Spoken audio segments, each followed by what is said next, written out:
It's going to start. The broadcast has started already. Okay. Okay. I'm going back. All right. Thanks, friend. No problem.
Thank you. Thank you.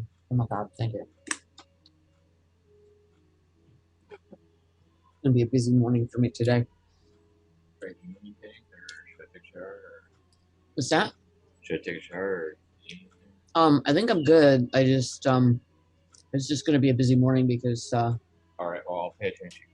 yeah, well, I'm running tech, and Hugh's doing a bunch of stuff. And Rabbi's not here, and I just got a ton of things to manage this morning. All right. I mean, I always do, but this morning it's a little more frantic.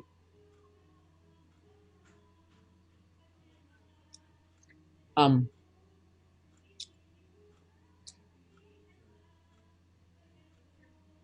Apparently, whoever that person is that's cloned your account is bothering everybody. I just got a message from Jeff Warner too. I told him to report it. Anyway, after this is over, let's post something on Facebook and Instagram to let people know. Hey, Alex. Hello, good morning. How's it going? Good. So I wore my guitar shirt Awesome. Love it. in honor of your musical endeavor this morning. I'm going to change my name here. You can hear me okay? Yeah, I can hear you okay. Super. But Well, Rabbi, what did Brian have? Was it today's host or what did he? I can't remember what he asked me to put on. What have people been putting any like job title on their name plate? you can put whatever you want. Okay, I'm not going to worry about that then. I'm just going to put what I normally put. You know, I mean, you can put today's host. It'll be apparently obvious here quickly, but Yeah, I think so. oh, So I'm going to co-host you. Just so you have rights, even though you're not going to really use it. What kind of guitar is that? That's really nice. It's my Larrivee. Nice. Yeah, Canadian, made in Vancouver. So hopefully you'll be able to hear both guitar and me, and it shouldn't crunch the sound. Dark are the branches reaching for light.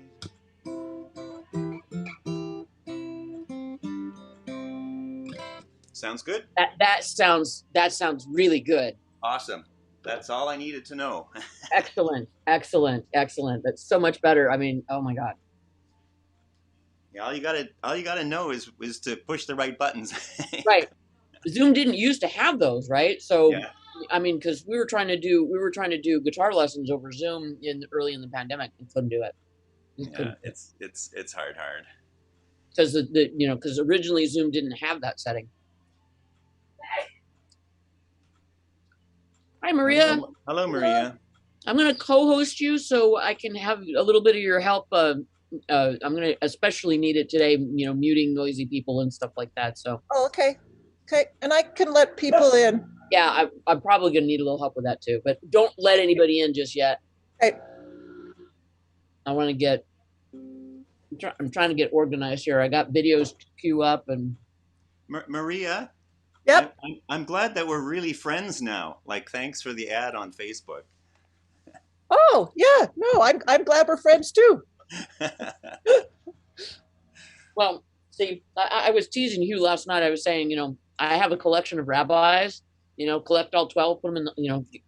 Get the whole set, right? Get the whole bonus, yeah. Get the whole set. But I've decided that there's room in the box, and I get to put Hugh in there too. So nice. Honored to be a clergy person among so many esteemed rabbis. Well, there's not that many. It's just it's a few. There's there's Rabbi Brian. There was a John Sherwood of blessed memory. Rabbi Bruce Neal up in Portland. You, Rabbi Steve. I just keep collecting them. So only the cool ones get in. If you're a jerk, you don't get in. Say so. Are we streaming on Facebook today like normal, or yeah, we're actually streaming right now. Rabbi Brian came in and he set the streaming up, and then he will turn it off at the end. Okay, cool. He is otherwise engaged. He's at the bat mitzvah of a friend or family member, I think. Yeah. He's attending a bat mitzvah. I think it's a virtual deal, but. Maria, how cold is it where you are right now? I think right now it's about -20, but the Chinook is hitting tonight. Oh. And so in a couple days we should be we're getting up into the teens in a couple days. Wow, that's unbelievable. So yeah, it hits tonight. So today we're just going to keep warming up overnight and everything. So very happy. I was telling Alex that when I came home from the hospital Wednesday night, it was really cold. So I checked when I got home and the wind chill was -41. Unbelievable. So, which translated easy for Alex because, it's the same at that point. Yeah. All right. So, Hugh, do we have anything else we need to do, or should I start letting folks in? No, we're not doing any announcements today, right? Actually, we do. Rabbi Brian gave me an announcement video. Right. So we're going to run that at the start, right? Well, I thought what we were going to do is we were going to run Rabbi's an introduction video. You might say something and then pass the torch to Joe to read the sickness and distress list. Then you do your thing. And then usually right around 45 minutes, we pause, do the announcements, and then kind of wrap up. Okay. So, today, but we can change the order if you want. So he's done 2 videos. He's done an introductory video and he's done an announcement video. Yeah. So, tell you what, why don't I say hello to everybody? Okay. And then invite you to run the welcome video. Perfect. And then I will hand the torch to Joe. I've got a place for that a little later on in the service. Okay, perfect. And I'll have another place for the other announcements, maybe a third of the way through. So I'll let you know when that. And by the way, you have the lyrics arrived okay for you to post in chat? Yes, I have those right here. Awesome. Ooh. Yes. Is it a sing along or are we just listening? Well, no, you can. Well, it's going to be a bit hard to sing along just because Zoom doesn't lend itself to that. If it weren't Zoom, it would be. But I want people. I would suggest that we tell people if they want to sing along, mute your mic. Yeah, for sure. Thanks. So yeah, you should definitely tell people if you and then Maria, if we have singers, mute them. Mute them. The merciless muter today. Sorry. All right, shall I open the doors? Yep. Okay, let's start letting people in.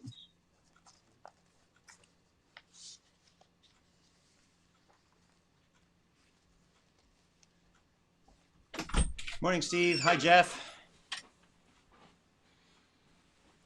Good morning. Enrique.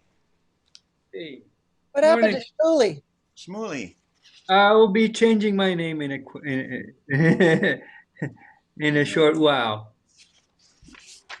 Are you sure you're not twins? Come on. Come on. Yeah, well, no, it's Shmuley and his evil twin Enrique. There Oh, we There you go. go. thank you. I like that. I like that.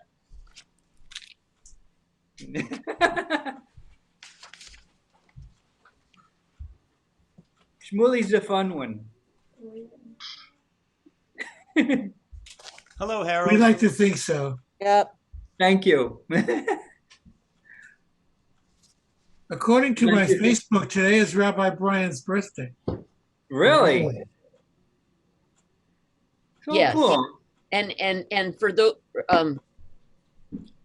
those of you that want to participate, wait till the Bryan Square leaves, because I have a thought process about that. But Hello, Emily. Hello, Anne.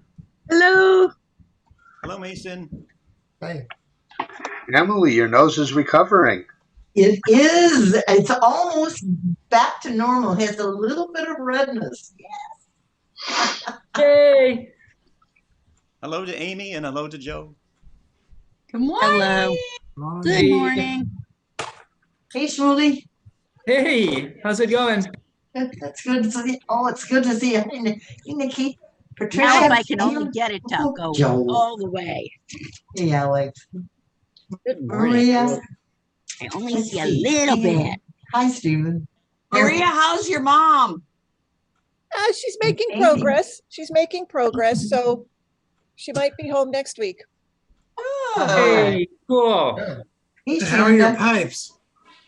My pipe is thawed, but I'm waiting for the plumber to come on Monday and put in a system that will hopefully make sure it doesn't happen again. All right. All right. So Hello, Jim. Hello, Oh, Gord. hello. Hey, Hey, Gord. Gord. Hi, Chad, Lisa. I always just love to see all of you. Hey, Bob. Yeah, same here. Couldn't wait to be here. Long Yeah. time no see, guys. Hey, Yeah. Mom. hi, Amy. Hey. Let me know if it's too Steve. loud. Let me know if it's too loud because I'm outside. Well, we Hey, will Ron. we will mercilessly mute you if it's a problem. How's that? Oh, mercilessly or unmercilessly? Mercilessly. We will mute you without mercy. How's that? Arr. Oh, Well, then by I'll the way, just by have the way, to chat. I'll just have to type it into chat and hope everybody sees me. by the way, Alex, my computer won't let me see any more than 25 heads at a time. So Oh no! yeah, so Hi, you're Laura. gonna have to Wow. help me if people indicate they want to talk. So I will in absolutely. fact, you can all help with that. So, hello to Laura. Hello to Ron. My condolences on Mom passing away at 94, but that's a nice life. Oh, she wasn't my mother. She's an acquaintance who passed away. But it sounds like it was a close acquaintance. Oh, yes, yes. Excuse the Starbucks in my face. Mucho cuidado. I'm having breakfast. Don't mind me. Well, that's why my Starbucks is there. I already had my Starbucks breakfast. Hey, Meg. Hello to Meg and to Charlene and to Emily and to Anne.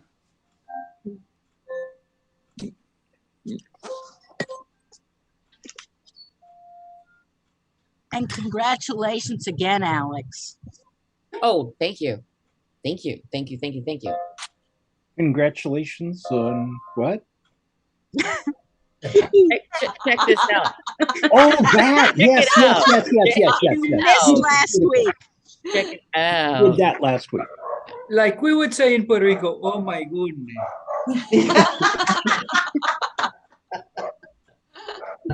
Love it. I love Oy it. vey.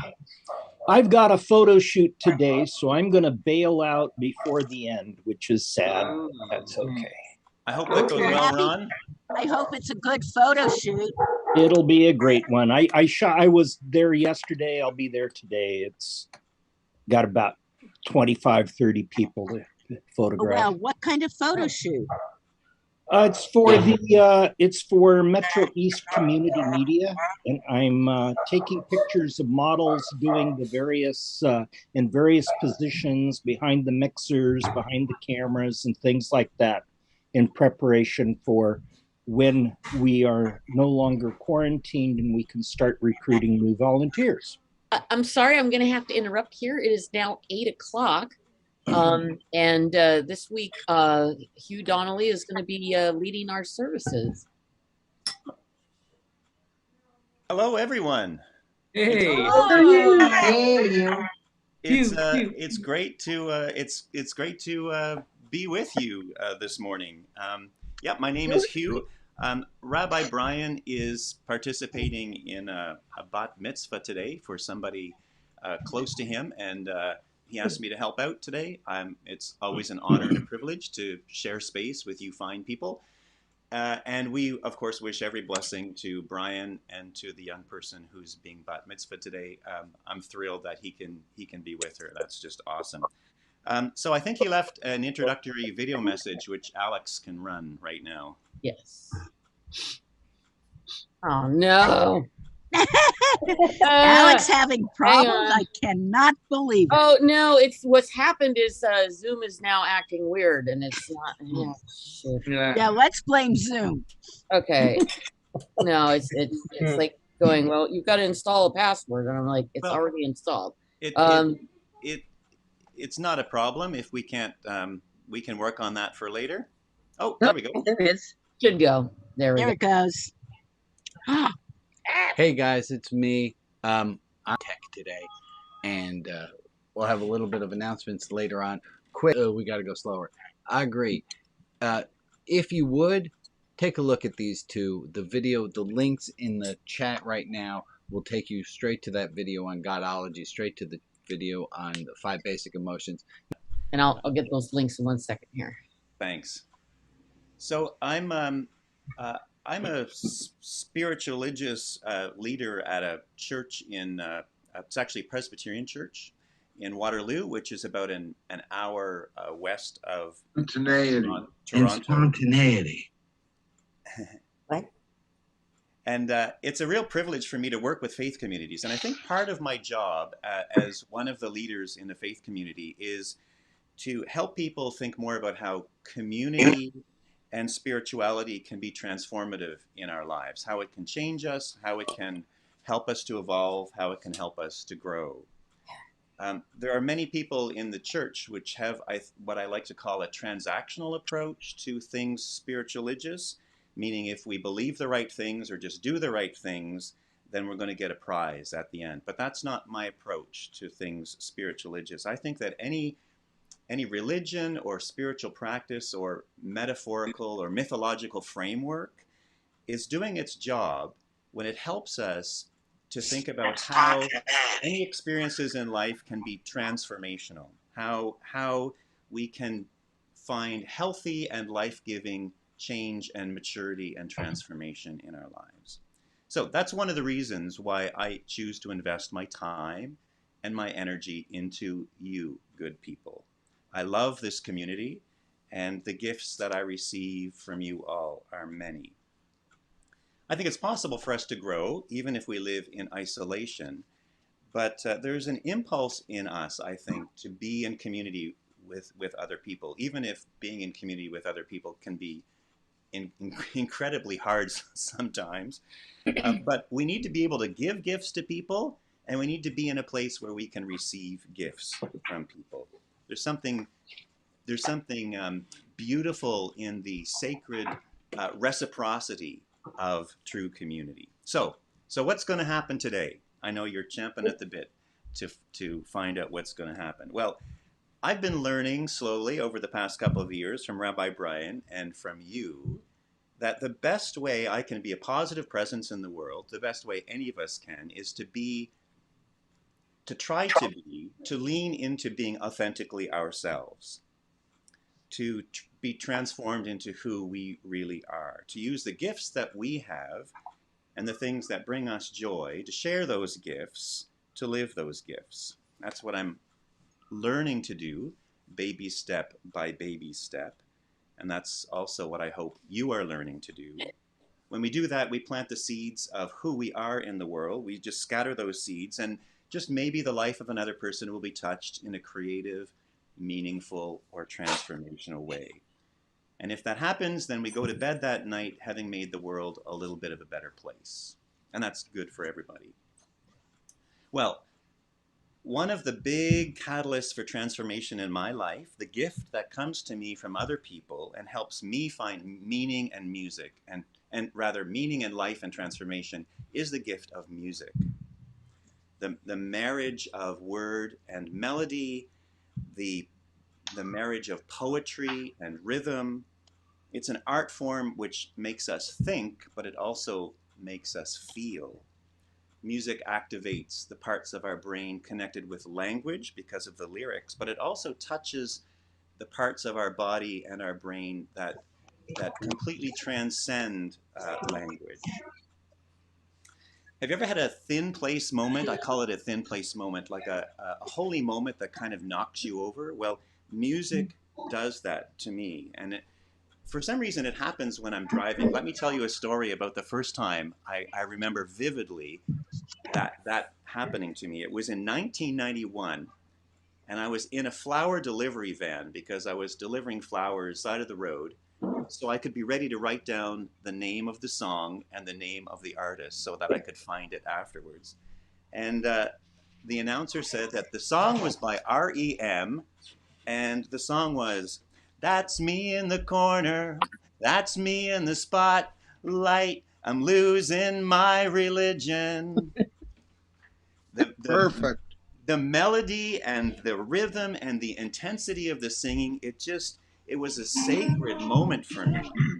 So anytime there's karaoke, if I ever get to do karaoke with you folks, that's the song that you're going to hear me sing, because it's kind of like a lifelong theme song for me. I've spent 30 years of losing my religion. Well, that's not quite true.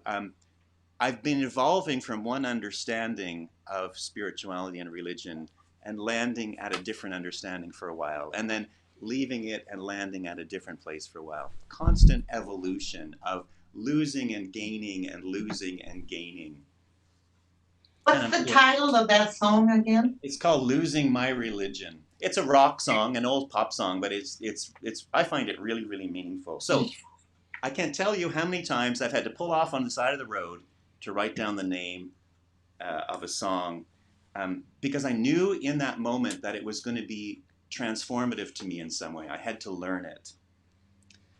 So the moment I decided to learn to play a musical instrument, I was in an Irish pub, and I would go there during my university years. I would drink copious amounts of malt beverage and listen to the live bands sing Irish music. And one night I said to myself, I was 20 years old, and I said, why should they be having all the fun? I want to learn this. I want to sing these songs. I want to be able to have them as my own.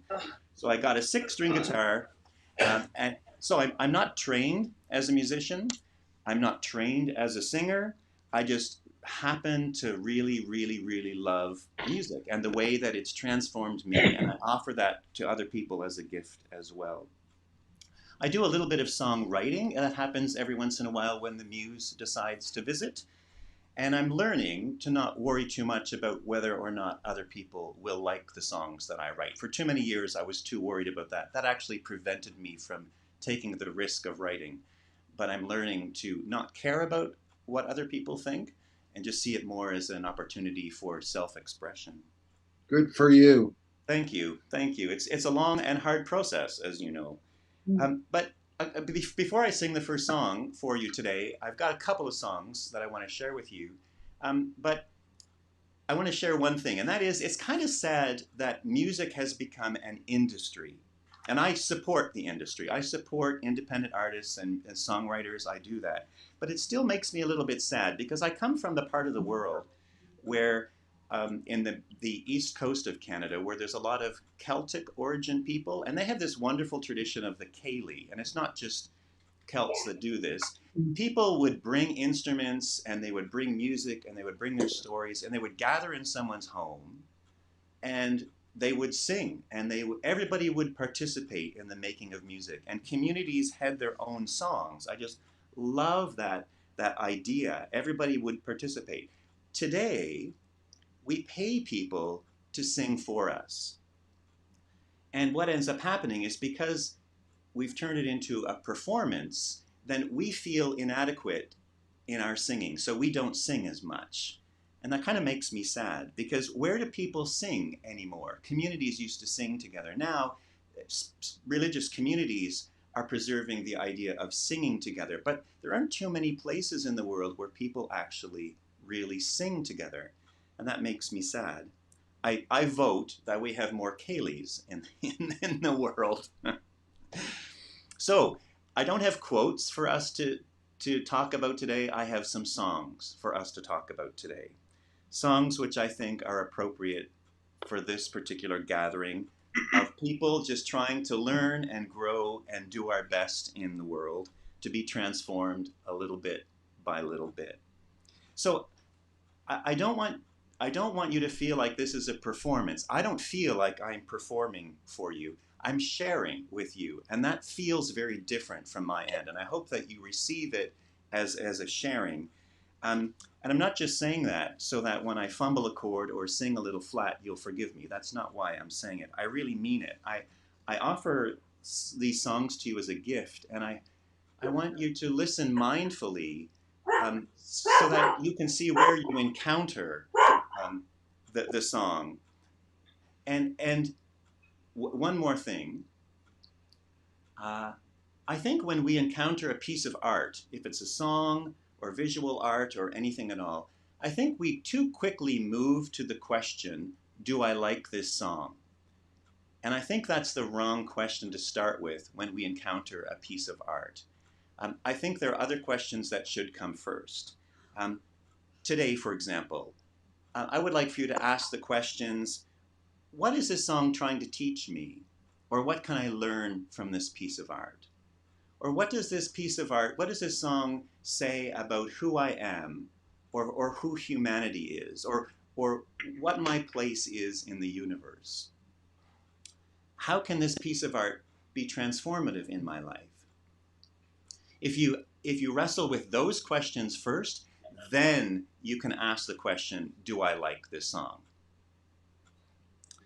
So just before I sing the first song, Alex is going to post the lyrics in chat. I honestly don't know how the closed captioning is going to handle guitar and lyrics. It may or may not work, but you can just open up the chat and you can follow along the lyrics of the song if you wish, or if you have trouble hearing. Zoom is not an awesome medium for singing. And after the song, we'll chat about it for a few minutes. We'll take 5 or 10 minutes, and we can talk about whether or not you found a word or a lyric or a particular melody structure or something moving. And if you decide to sing along, I invite you to sing along, but if you choose to sing, just please hit mute before you sing. So the first song is Why Do We Hunger for Beauty? This song asks a question. Years ago, I visited the Yukon in Canada's north, which is up by Alaska. And I went hiking in the mountain for a couple of days. And one night during that camping trip, the Aurora Borealis appeared, the northern lights appeared. And it surrounded us on this mountain. It completely enveloped us. The green was brilliant, and it moved like a curtain blowing in the wind. It was a thin place moment for me. It was a really sacred moment. It was one of the most beautiful things I'd ever experienced. Now, from the perspective of the universe, it was just electrons doing what electrons do when they are struck by a solar wind. But from my perspective, it was beauty. It was deep, deep beauty. So there's a question in this song, and that is, why do we hunger for beauty? It doesn't answer the question. It just asks it. So I'm going to set up here and I'm going to sing this song for you.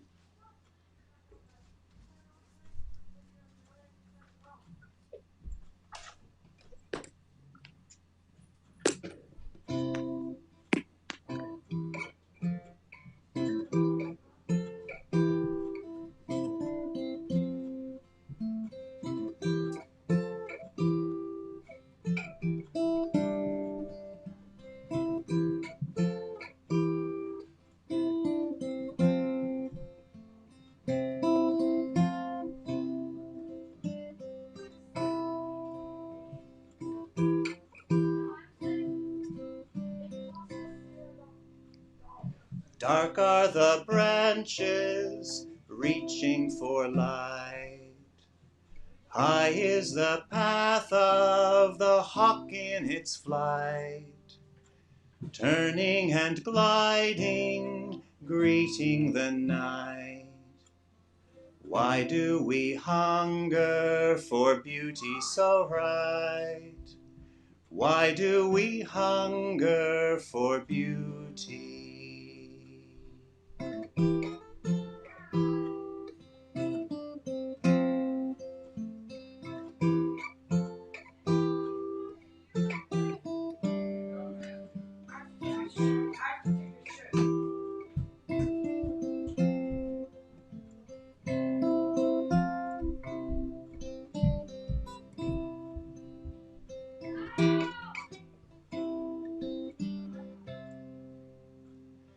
Moon hanging lonely up there in the sky, looking so holy like a host held up high. And off in the distance a train going by. Why does it move us and cause us to sigh? Why do we hunger for beauty?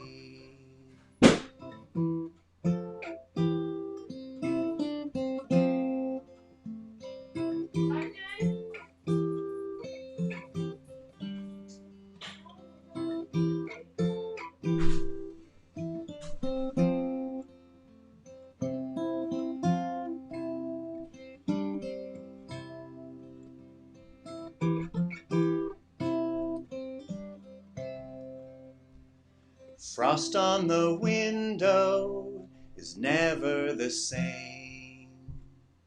So many patterns fit in the frame, captured in motion, frozen in flame. And in the patterns is there a name? Why do we hunger for beauty? Why do we hunger for beauty? Why do we hunger for beauty?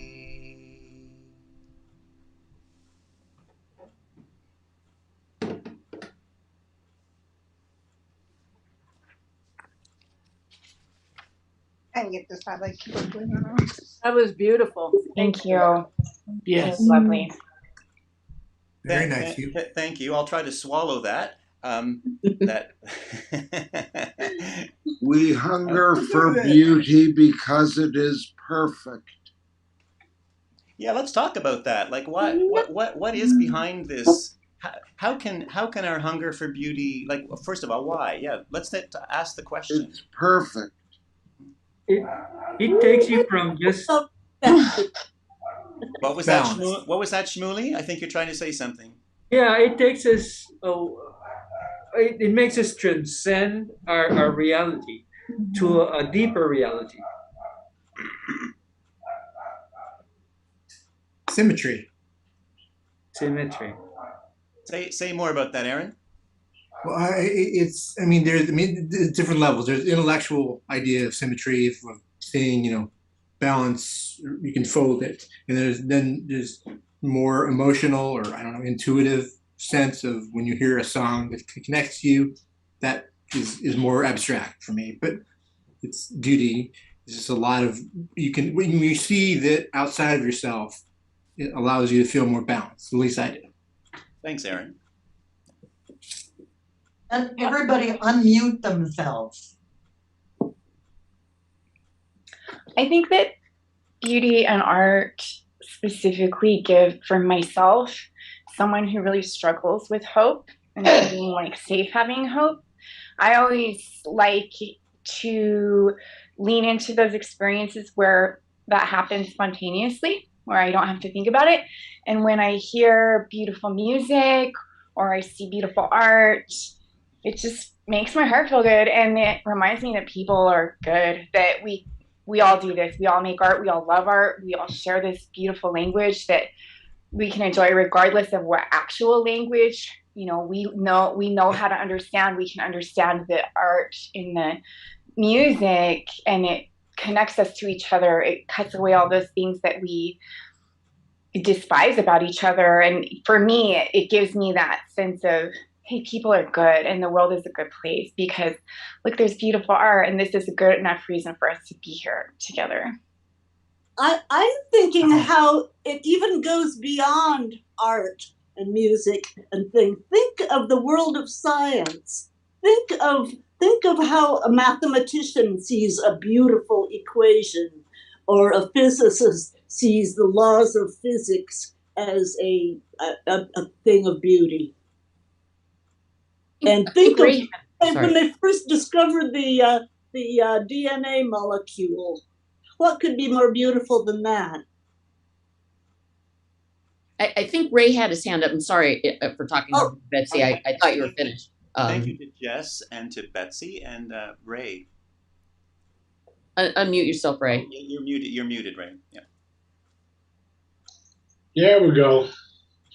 For me, it brings me peace and calmness, and allows me to look at things, if it's a physical beauty, a painting or nature, with a different value, a different openness. And music does the same thing. It quiets me. Maybe to use an old term, it quiets the savage beast, because we're always trying to make things work. We're always trying to figure out things. Mm-hmm. And sometimes we simply need to sit and be quiet and look and listen. And that's what music and other forms of beauty do for me. So Ray, I really like what you say.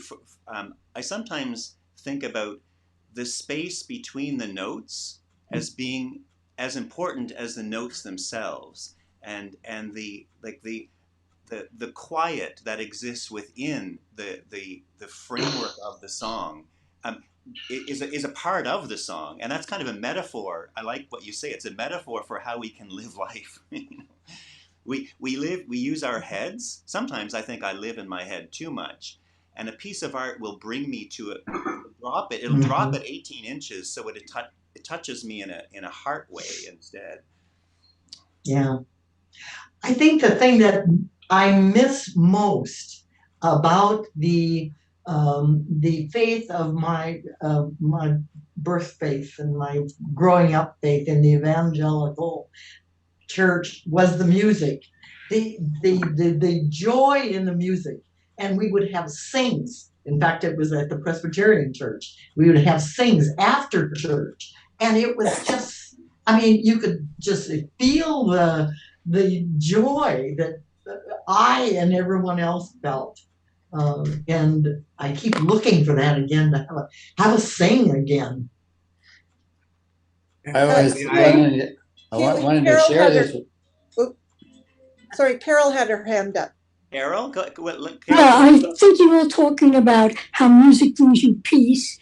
Music and art also challenges you and sometimes disquiets you. What do you do with Rembrandt's Slice of Beef? What do you do with it also makes you think, and it makes you want to take action, and it can be dissonant, and therefore you have to figure out how to resolve it. So it's not a single emotion that music or art gives you. Some of it's peaceful, and some of it is, in fact, deeply, deeply challenging. Amen. Absolutely. For me, it's about how it transforms us, and that's not just about comfort. I'm gonna invite Charlene's got her hand up. After Charlene, I'm gonna go on to the next song. What I love about you people is you can talk until like the world comes to an end, and I love that about you. But I'm gonna ask Charlene to make a comment, and then I'm gonna move us to the next piece because it's one I really want you to hear. Go ahead, Charlene. I think, like the previous person, I find I love nature and the beauty of nature. But what's most fascinating about it to me is the messiness of it, that it isn't perfect. There aren't straight lines. It's messy. I kind of like that. So. Thank you, Charlene. Yes. I don't know if anybody can see this, but I wanted to show you the. Oh, that's so pretty. Perfect to me, right there. Thank you. Thank you. If any of you is interested in photography and has a picture of a harbor or a fishing boat in out of their window, then we can see that too, because the next song is about it's actually a story. This next song.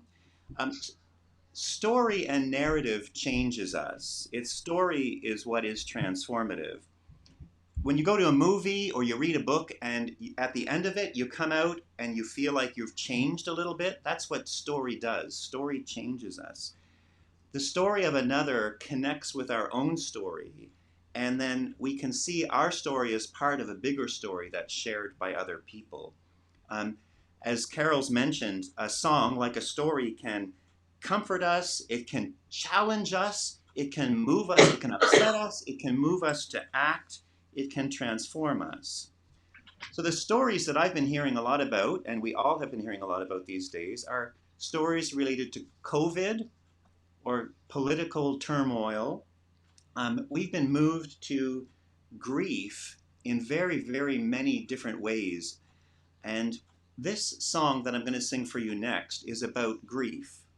The song is called, by the way, I didn't write that last song. That was by Jim Crow. This next song is written by a maritime singer-songwriter named Lenny Gallant, and it's called Peter's Dream. And it's about the decline of the East Coast fishery. This is probably one of my favorite songs of all time. I am not a fisher. I know nothing about fishery. I know nothing about it. But this song moves me because the story is about loss. And loss is something that everyone can connect with. We all know about loss. We hunger for beauty, but we all experience loss. So where does that leave us? So there's a little bit of Christian imagery in this song, but I hope that doesn't. I hope that don't let that interfere with the song. This is not a Christian song, but for some reason he uses a bit of imagery, which I think is a very powerful metaphor. I'm going to invite you to think about what that metaphor might mean for you. This song is called Peter's Dream.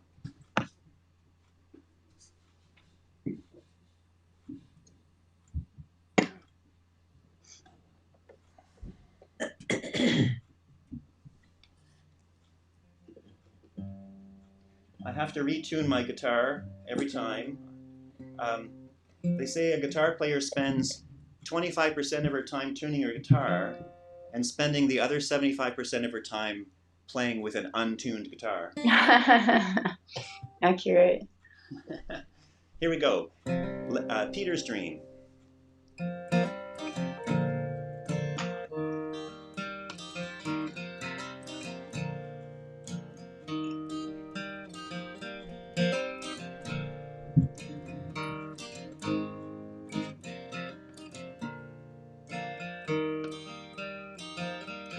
I still get up before the day breaks, and I still walk down to the shore.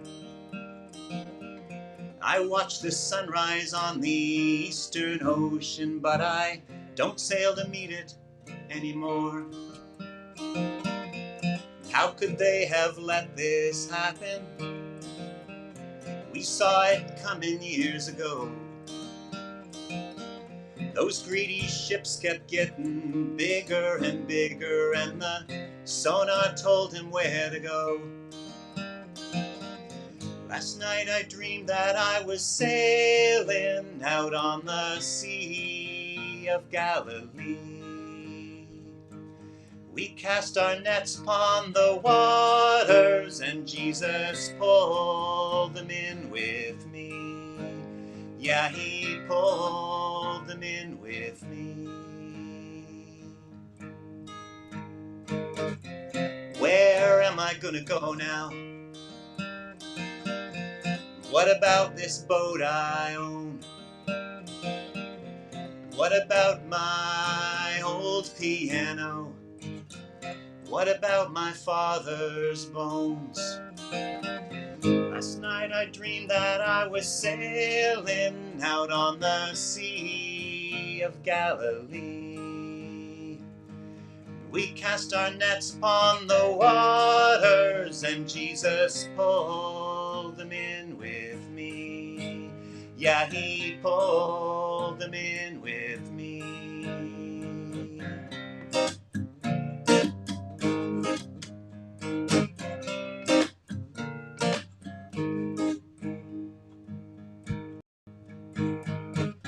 Someone sang an old sea shanty, Neely told a mainland joke, and Kelly cursed and swore till his voice gave out, and then he asked me for a smoke. And then he took his father's shotgun, walked to the harbor through the town. He fired 14 times, woke everyone up, and we all watched that boat go down. Last night I dreamed that I was sailing out on the Sea of Galilee. We cast our nets upon the waters, and Jesus pulled them in with me. Yeah, he pulled them in with me.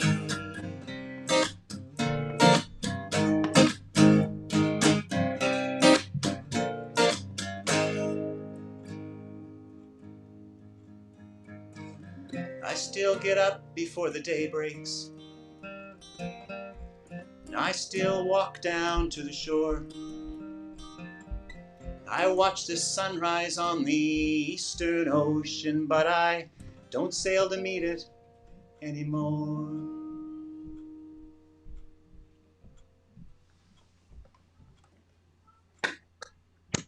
Thank you. That was beautiful. That was beautiful. Really? Thanks to you.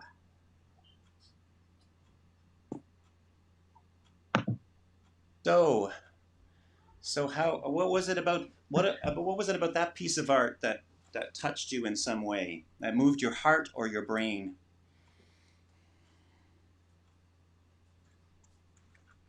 The contrast between the reality and his dream, but he still goes down to the water as if there's a yearning for what's not there anymore. He hasn't completely turned his back on it, but there's a sadness. But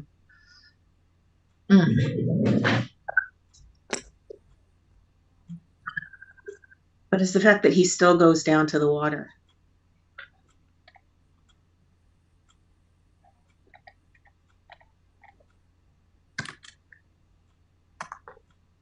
I think that's something that I've found in the last year, that now that I can't see the sea from my windows, but I still have the scene on this iPad when I open it, that there's a sadness for having not been able to see the waves coming, the weather changing.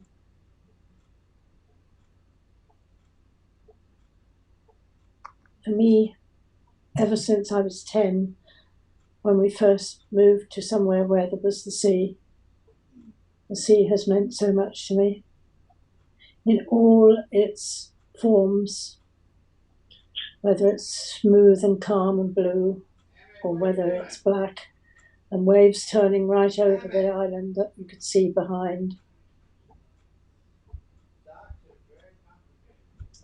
Changing. It sounds like you speak like a poet, Joy. Have you ever written poetry?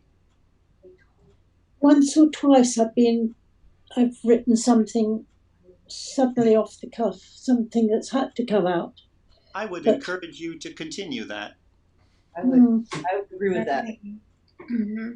Thank you, Joy, and thank you to Anne for your thoughts earlier. I see that Ray has his hand up as well.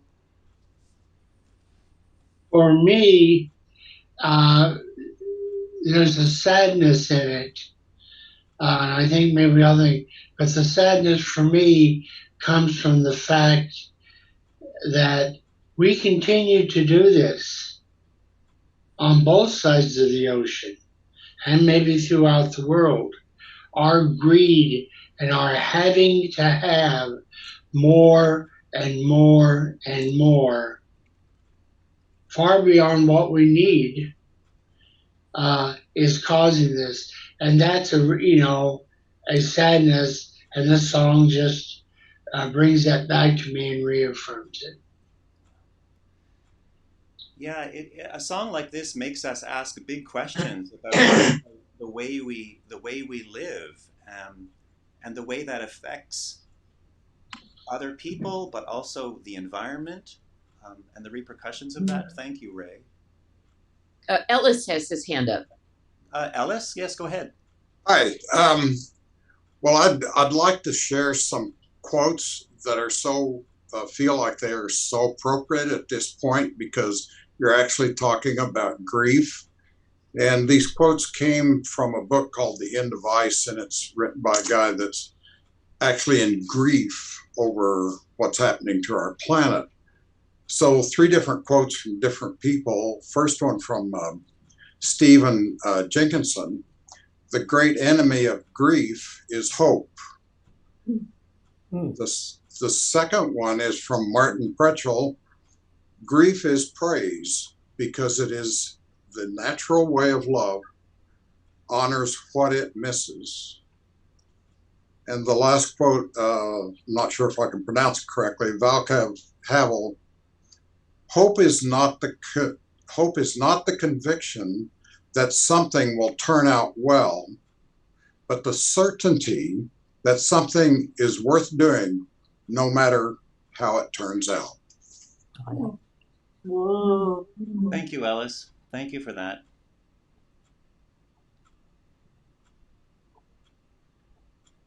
That's lovely. And I see Harold with his hand up. Yeah, I've got 2 comments.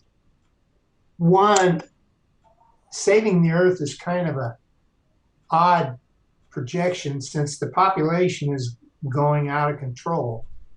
So that's one issue, and everybody's talking about feeding the world, and right now we're having trouble doing that. So I think there's a consideration there. Then I've got a quote from the prophet Cahill Gilbrand.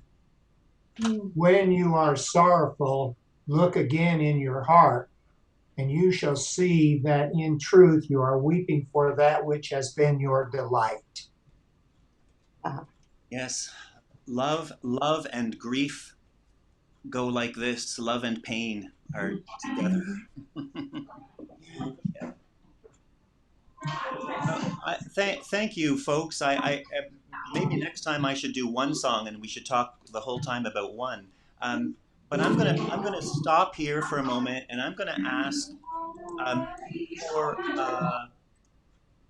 for Alex to run before. I've got one more song I want to do with you, but I'd like Alex to show the announcement video, and then following the announcement video, I'd like to invite Joe to share community care and concerns with us. So go ahead, Alex. Okay. Coming up. He has an announcement. The Spiritual Things document, working on this idea, editable, laugh along more. Like if someone's laughing, join them. See if you can't get to laugh a little bit more. So does Nikki have an announcement? Brian said something about that. I do, but it's going to be the first couple minutes of donut holes, not here. Okay, super duper. Thanks, Nikki. Yep. Then I'm going to ask Joe to share community concerns and prayers with us.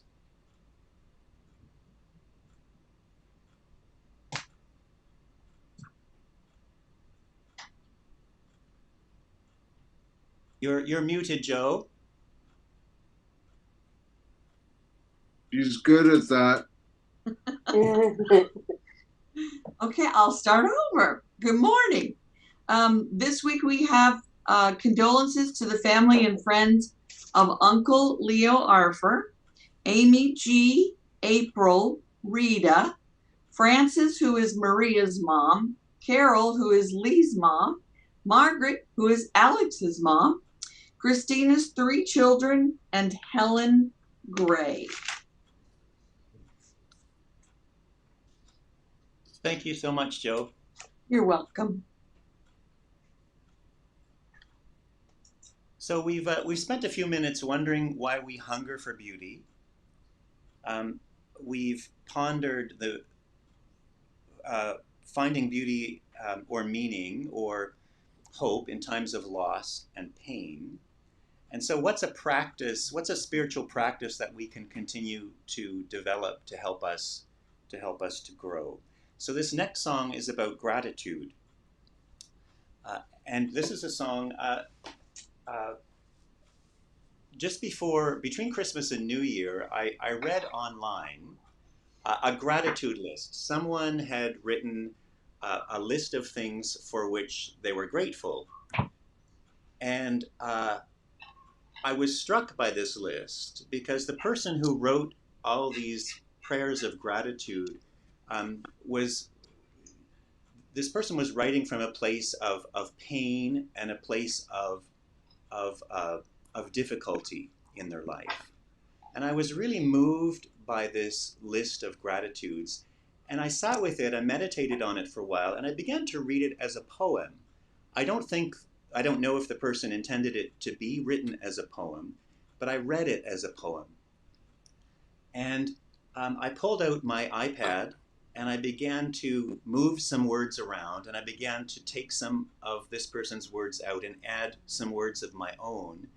And then I grabbed my guitar, and an hour later, this was the result. So this song came as a gift to me. I'm grateful for the gift, and I offer it to you.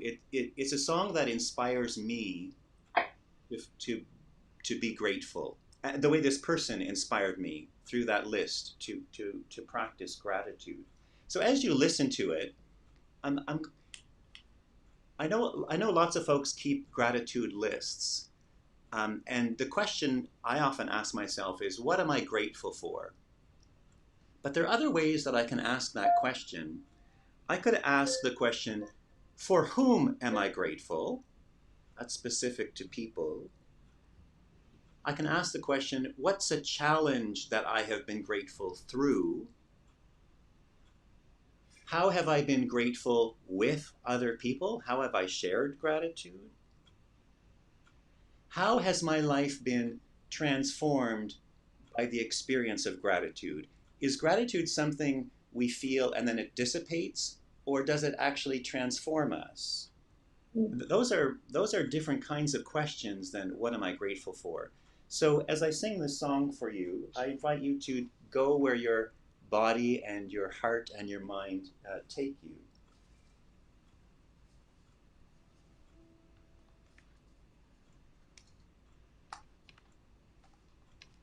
And I should let you know, this is the first time I've ever shared this song with a group. So thank you for the gift of your presence.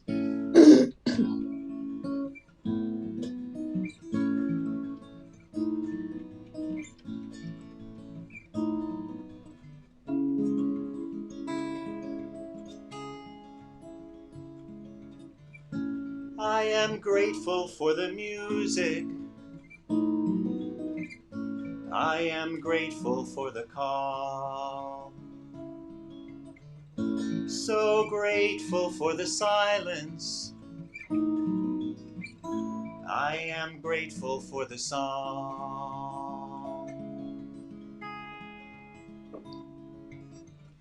I am grateful for the children and the day that we were born. I am grateful for the soft light of the fire that keeps us warm. I am grateful for you. I am grateful for you. For the moon that shines on you tonight. I am grateful for you.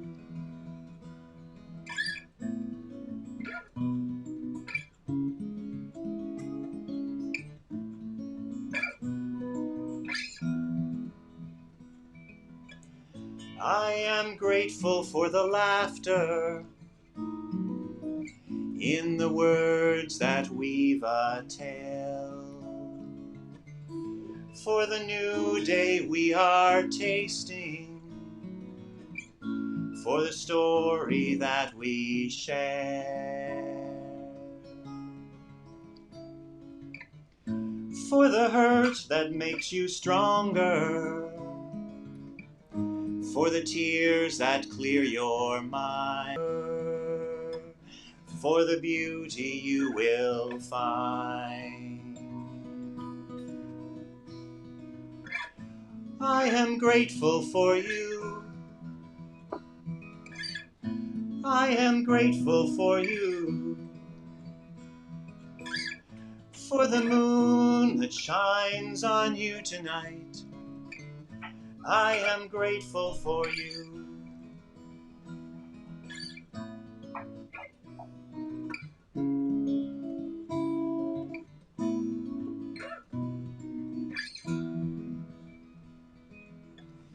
I am grateful for the quiet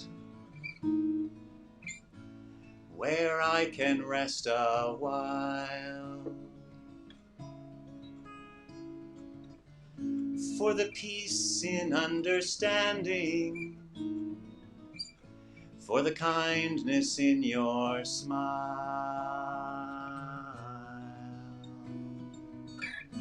I am grateful for you.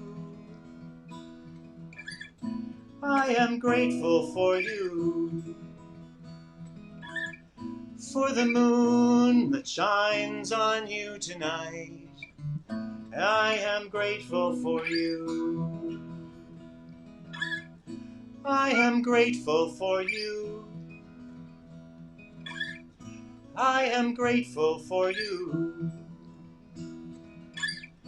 For the moon that shines on us tonight. I am grateful for you.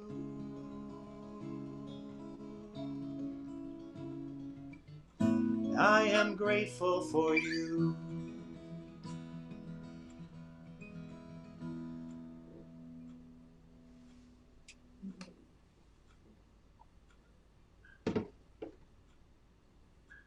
Awesome.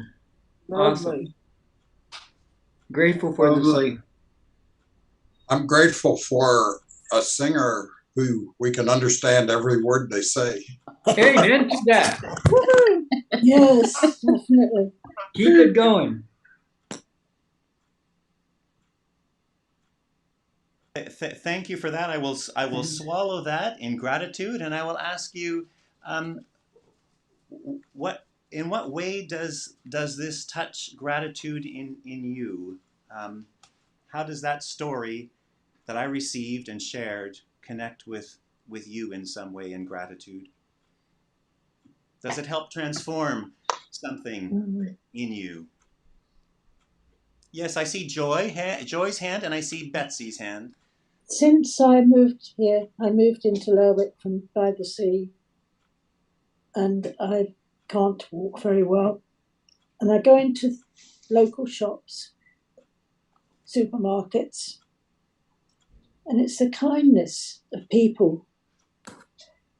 When I can't reach onto the top shelves, there's always somebody who'll say, what are you trying to get? And they'll get it for me. And that's not the shop staff, that's anybody, the customers like me. And I'm very grateful for all the help that I get that way. We live in a community here in Shetland that is very kind and very friendly. And I have a lot of gratitude for that. Thank you, Joy. Betsy, was your hand up earlier, or were you just touching something on the computer screen? Well, yeah, I guess it was up. It touched a string of deep sorrow for me, for remembering the times when I could have expressed gratitude to someone and didn't, because I didn't see how much it could have changed so many things. And you're just thinking about that, it makes me want to really express things to people that I need to tell them how grateful I am for them. We love you as you are. That's the transformation, Betsy. But I want to say that I'm sending you some deep peace in this place of pain you are touching right now. Thank you for your self-disclosure. That's a sacred thing. Amen.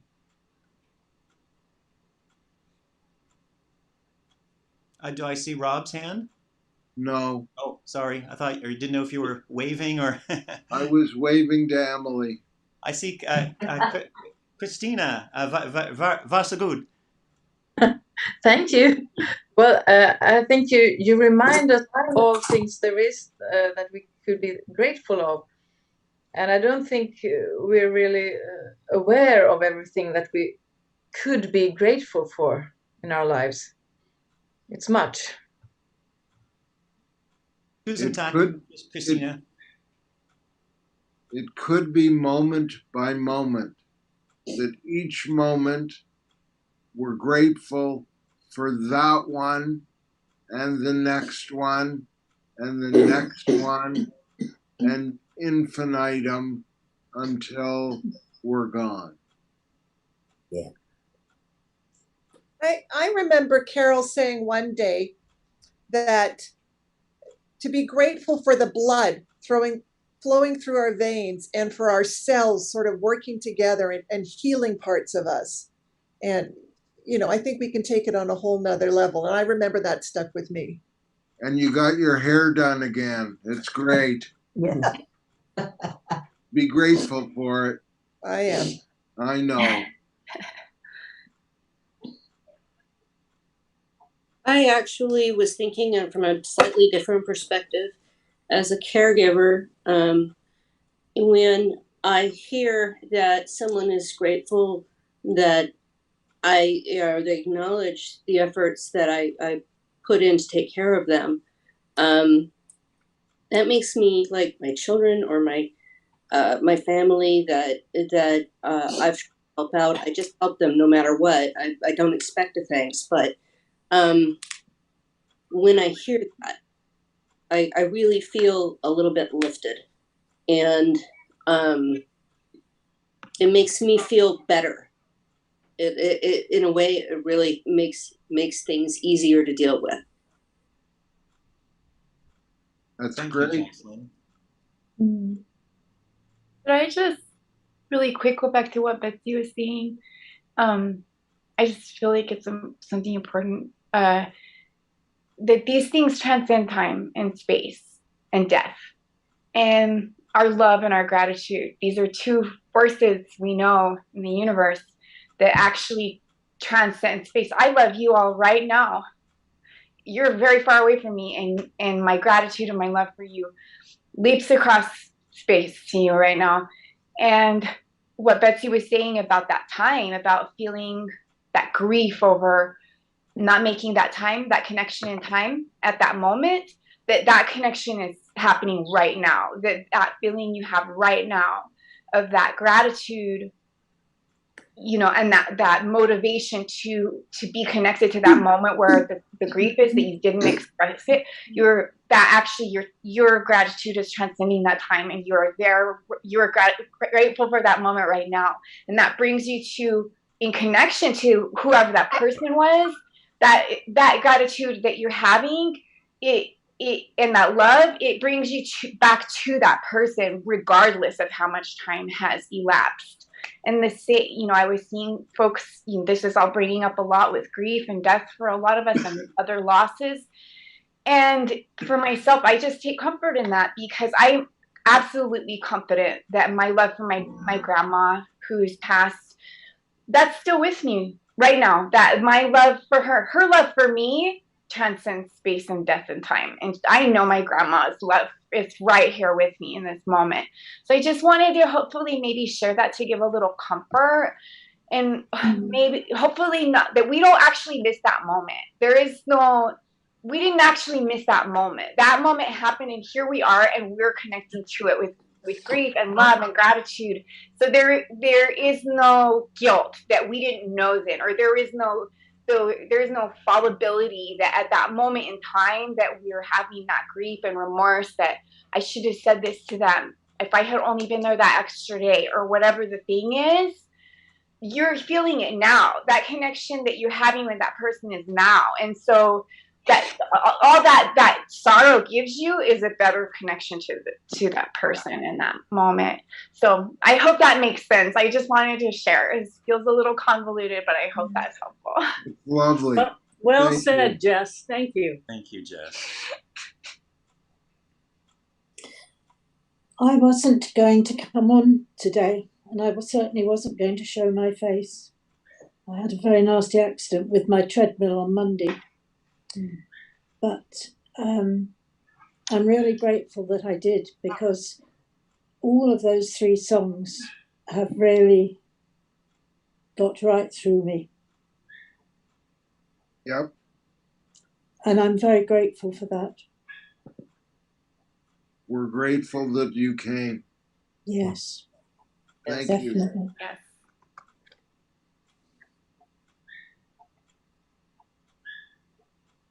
Well, I want to say to you, Hugh, as a fellow musician, you are an amazing guitarist and vocalist, and your music is just tremendously sensitive and wonderful. And I thank you. I thank you. Yes, you fill us I up. thank you as well. I thank you as well. Thank you. Wonderful. Yeah. I receive a lot of gifts from you folks. Grateful for you, Hugh. Thank you. I am. It's mutual gratitude. I'm so grateful for all of you and for the gifts that you give to me every week. And it's humbling, and it's wonderful that I can share a small portion back with you. So thank you. We want to hear the mandolin now. I'm not nearly as good on the mandolin. Oh, I noticed it behind you, so you have to be able to play something. I'm learning to play the mandolin, Rob. You'll play the mandolin if you play the flute, which is behind. Right? We see that. Good point. There you go. Oh, no. Of course. Oh, that song what he's singing.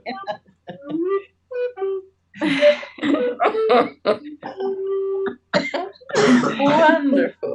I think we're getting close to the hour. So I'm going to say deep peace be with you all. Thank you for sharing space with me today, and I'm going to hand it off to those who are taking this group to the next level, the next steps. Thank you all very much. Thank you, Hugh. Thank you. Thanks, everybody. Loved it. Awesome. Great week. We're heading for a jam session. Yeah, let's jam anytime. Someday, a big reunion. Oh. All I can say is, wow. Wow. No. All right. So Wow. I guess we're getting ready to speed off here into donuts. So let me go ahead and set up some breakout rooms real quick. We have one bit of business that we need to conduct, but I'm waiting for Rabbi to leave. Not that there's anything wrong with that. But, Just kick him out, Alex. Yeah, that's what I was thinking. Kick him out. Get out. Get away. How's your mom, Maria? She's doing better, Rob. She's doing better. She's making That's good good. progress. Lovely. Then getting your hair done was not an issue. No. Oh, beautiful. Thank you. Just what I wanted to hear.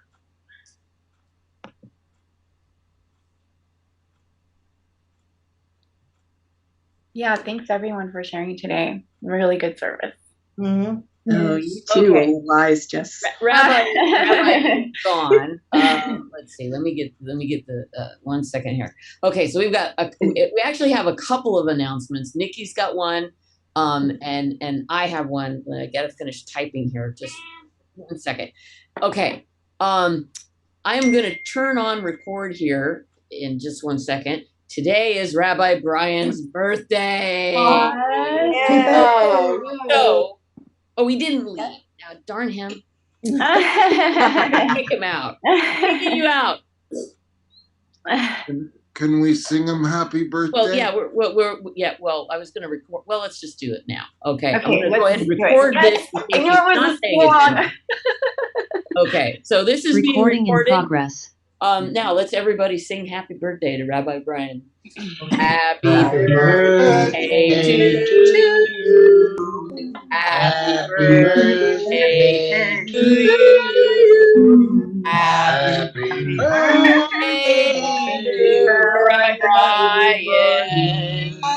Happy birthday to you. And many more.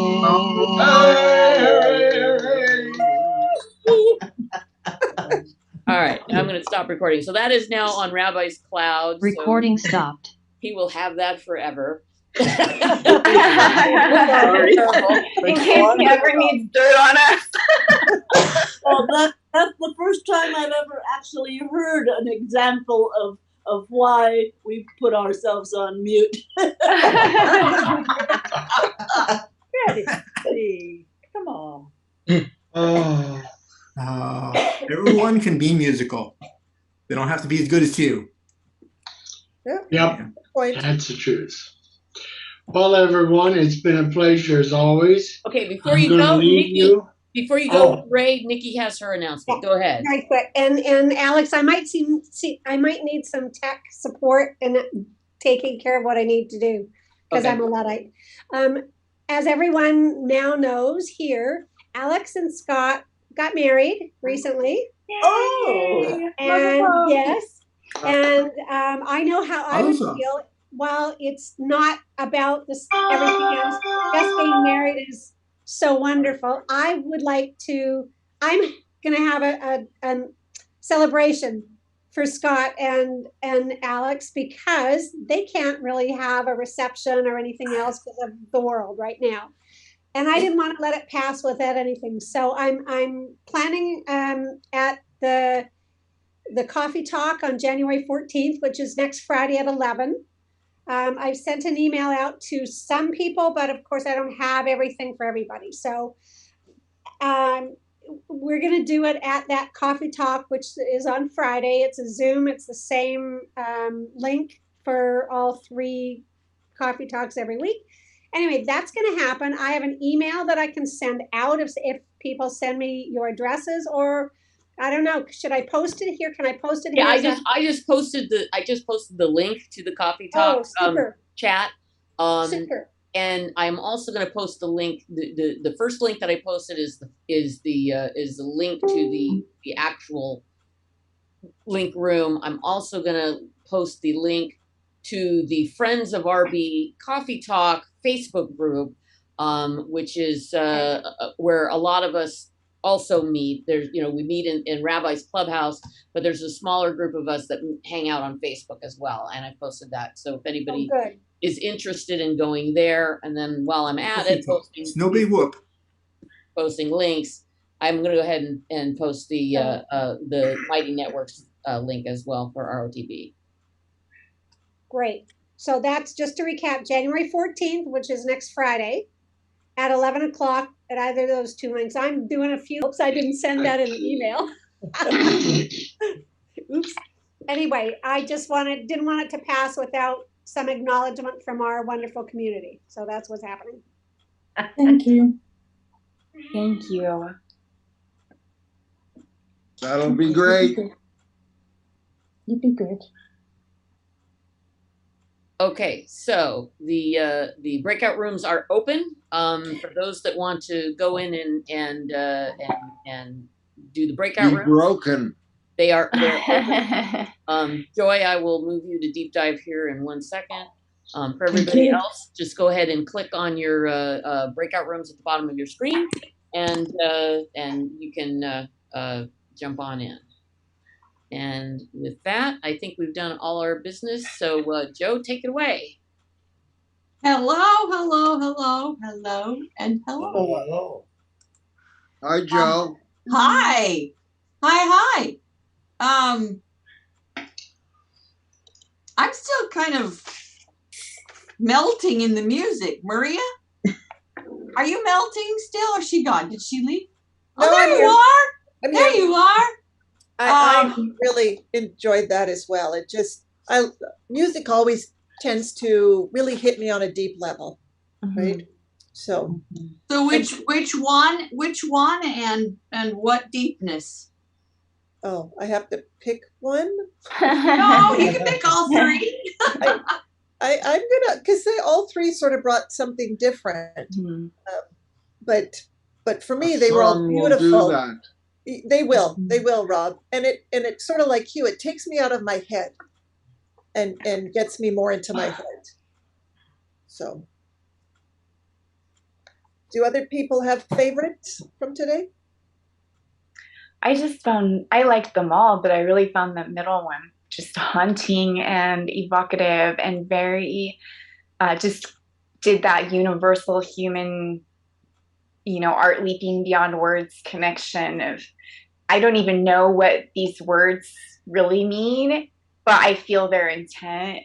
And I think that was really amazing, because kind of the point was having these experiences in community, and it was so cool to be together with all of the gang and feel like the song was almost it was talking about one person, their personal experience of this shared community experience. And it was almost like we were all having that too. Like my personal, I'm inputting my grief over it. And I know we're all having this different experience with the song, but it's also a shared experience with the song, which is pretty cool. Yep.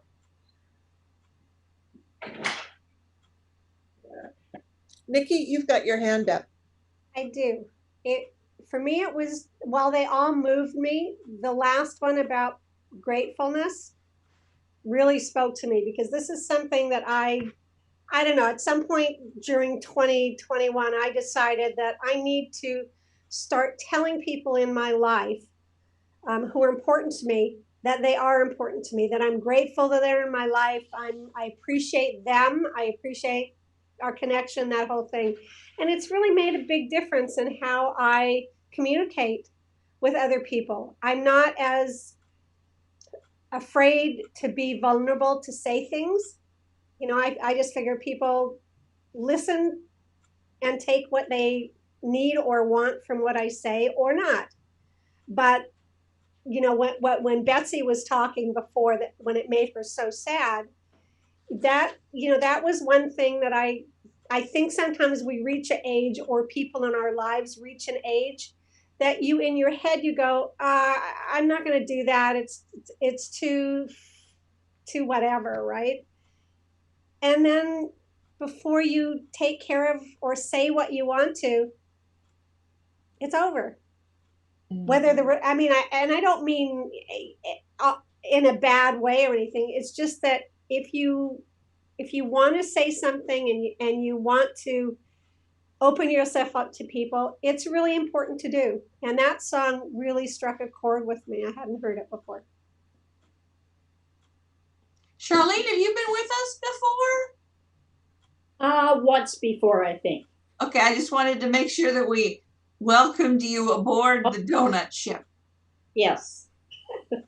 How did today's service hit you? Well, I actually know Hugh, so I get to hear his music all the time. Oh, Nice. You're a lucky duck. Yeah. I am. Indeed, I am.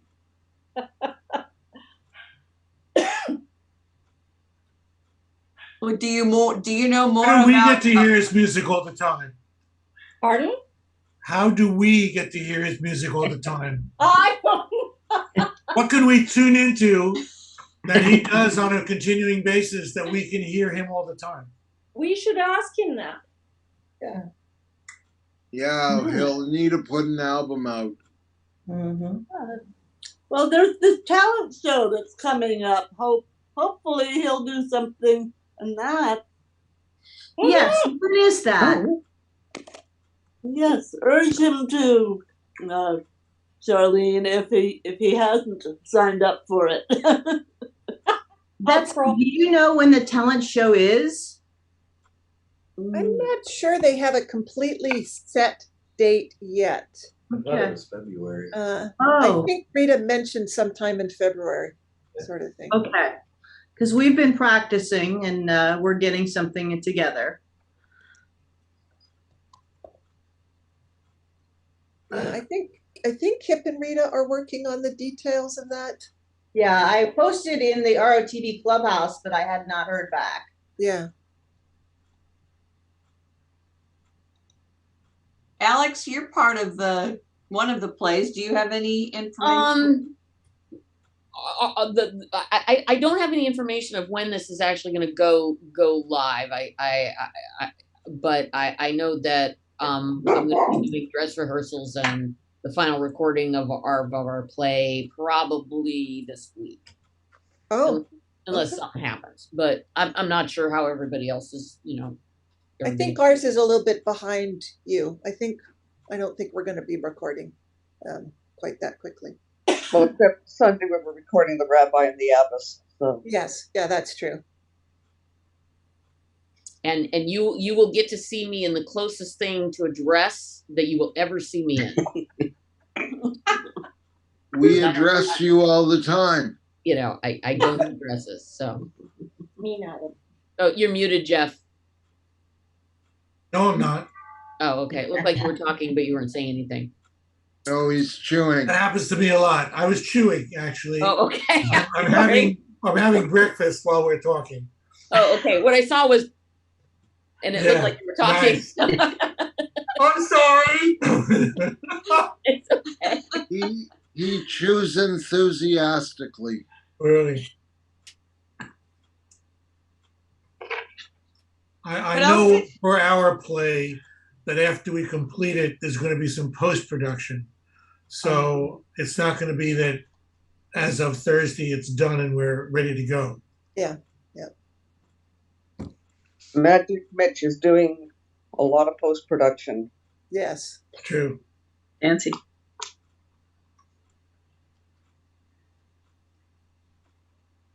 Jeff, are you enjoying the snow? Well, no. I've got to say no. Because yesterday while shoveling, I pulled my back out. Oh, no. Ouch, yeah. You should have pulled the shovel out.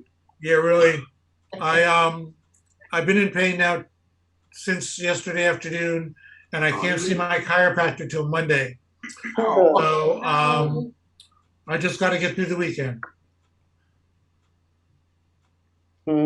I've already called the chiropractor and made the appointment, so I know I'm going, but that's Monday and today's only Saturday. How much snow do you have? Altogether, we got about 7 inches. Wow. That's about 6 inches more than us.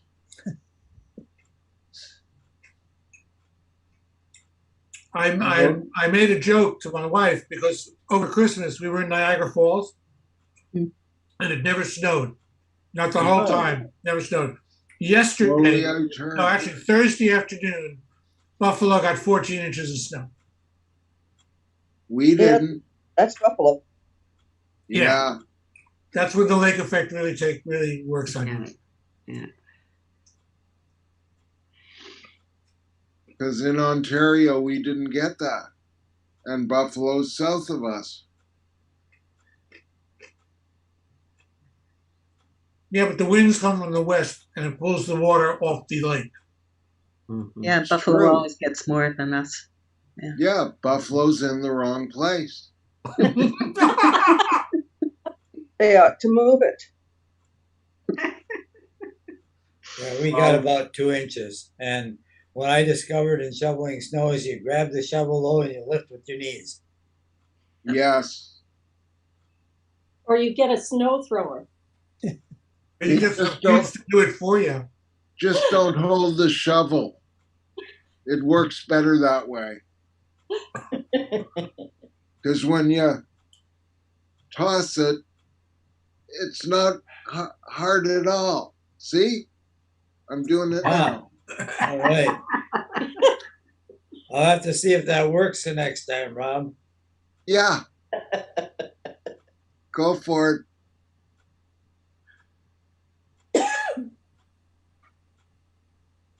So the songs covered a lot of emotional territory. What's landing? What's landing of the emotions that, or what particular emotions are you experiencing currently? Gratitude. Gratitude, okay. Love. All of you.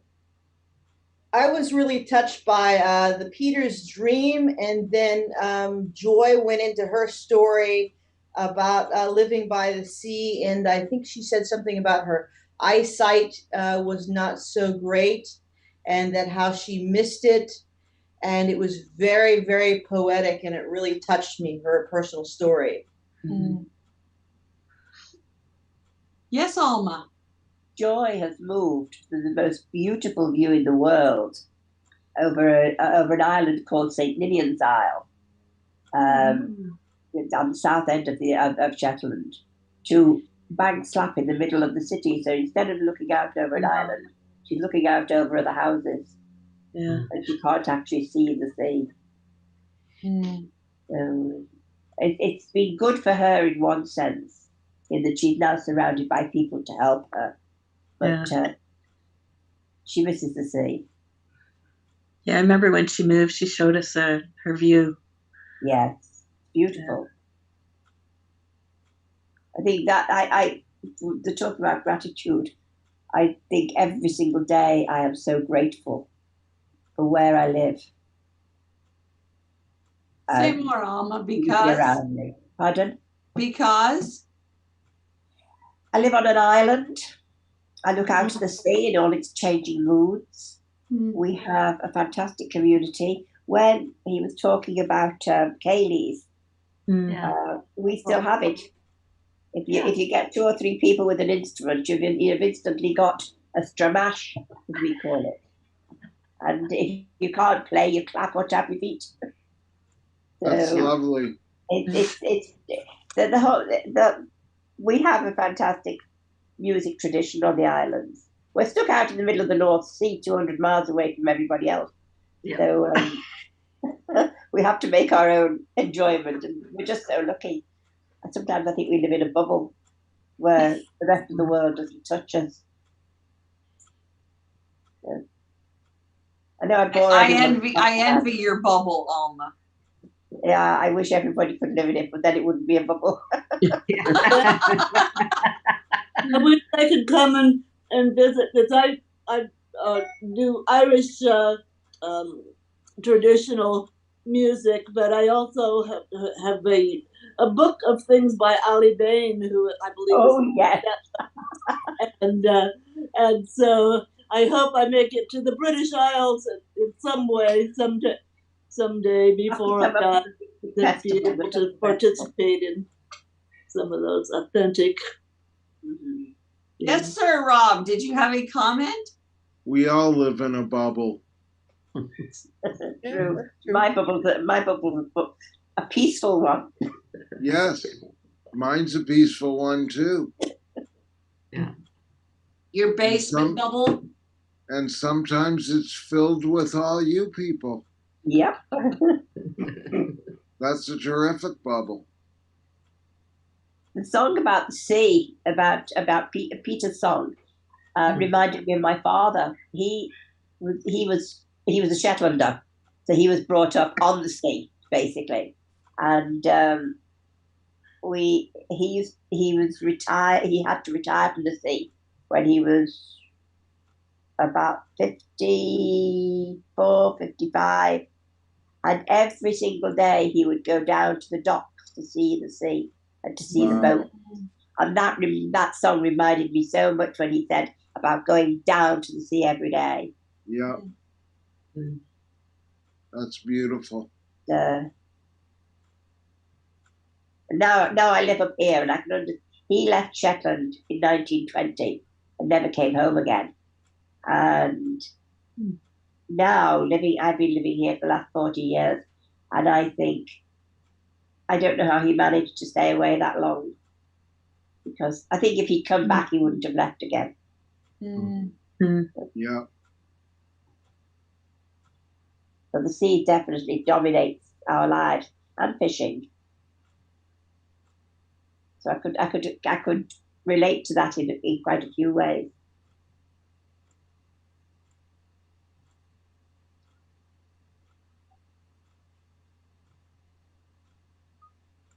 April, how are you doing, sweetheart? Oh, I'm a little sleepy today, but otherwise pretty well. I mean, I can hear what Alma is talking about in terms of the sea, except I relate it mostly to water, because I grew up around water on Lake of the Woods, which straddles the American, U.S., and part of Manitoba, I believe, border. And it has an energy of its own. You see the water, it just reminds you of something that you don't get from the land itself. It's just like the interaction of the water with the land and the rocks, and it may sound romantic, but I took my son out in 2020 with the rest of my family out to an island in the middle of Lake of the Woods. And you can see why the Ojibwe tell stories of manitous and water spirits and things like that. But the island was surrounded by water, and you could hear it at all times, everywhere, interacting with the shoreline and the boats and things like that. And when I brought my son back to Ottawa, when we all came back to Ottawa, he said, it's so quiet. Like there's this, it's like the water sings to you, really, and cradles you, and it says something about what's eternal at one level. And yeah, it connects you to something greater. And when I brought him back to the Ottawa River and he saw the wide expanse of the Ottawa River, he said, I often thought that this was water, but now I know what water is when I've been surrounded on an island with water everywhere, and it just opens up the world. So yeah, I thought the songs were moving, and I can appreciate what Alma is saying in terms of landscape and how landscape speaks to you differently, depending on whether or not you're landlocked, which is still beautiful, and you can still see the sky, but water has a different energy. So yeah, it shows all the emotions. Yeah. From the calm and beautiful sunshine glistening on it, to the raging waves that come right over the hills, over the houses. Yeah. I'm very lucky to be living right on the Toronto Harbor. So I look out onto water from my teeny tiny condo that I don't really care that there's no room in the condo, because I have this view of the water. But it's constantly moving, and you can see the wind that's normally not invisible. You can see it on the water. Yeah. And there's like maybe once a year, every couple of years, the inner harbor will freeze and it's still. And there's something really eerie about it when there's no motion. It's almost jarring. I remember going out one day and it was foggy, so you couldn't see anything. And I could hear this noise. I couldn't work out what it was, and suddenly realised it was just the sound of the sea that you don't hear when you've got things to look at. Yeah. When you can't see, your hearing is accentuated.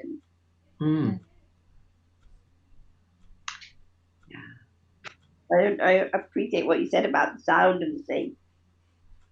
Yeah, I love like that, the ocean and what you're saying and feeling the energy and the emotions of the water, and you know, and I when I'm standing there on the edge looking at the water, to me there's no way you can't see something bigger than humanity, because like, you know, you just it dares you, like the water sort of dares you to say, you human people, you just try to take me on. I'm the ocean, like, and I'm gonna win. You're never gonna win. And that's, it's humbling. It's humbling and it's beautiful and it's peaceful and it's all kinds of things. But to me, there's just no denying that there's something bigger than us when you're standing there right in front of this immense thing. There's something so healing about water. It's amazing. I think those of us who were there on Tuesday, I don't know if you remember what Shirley said, that the ocean to her is the womb of the world.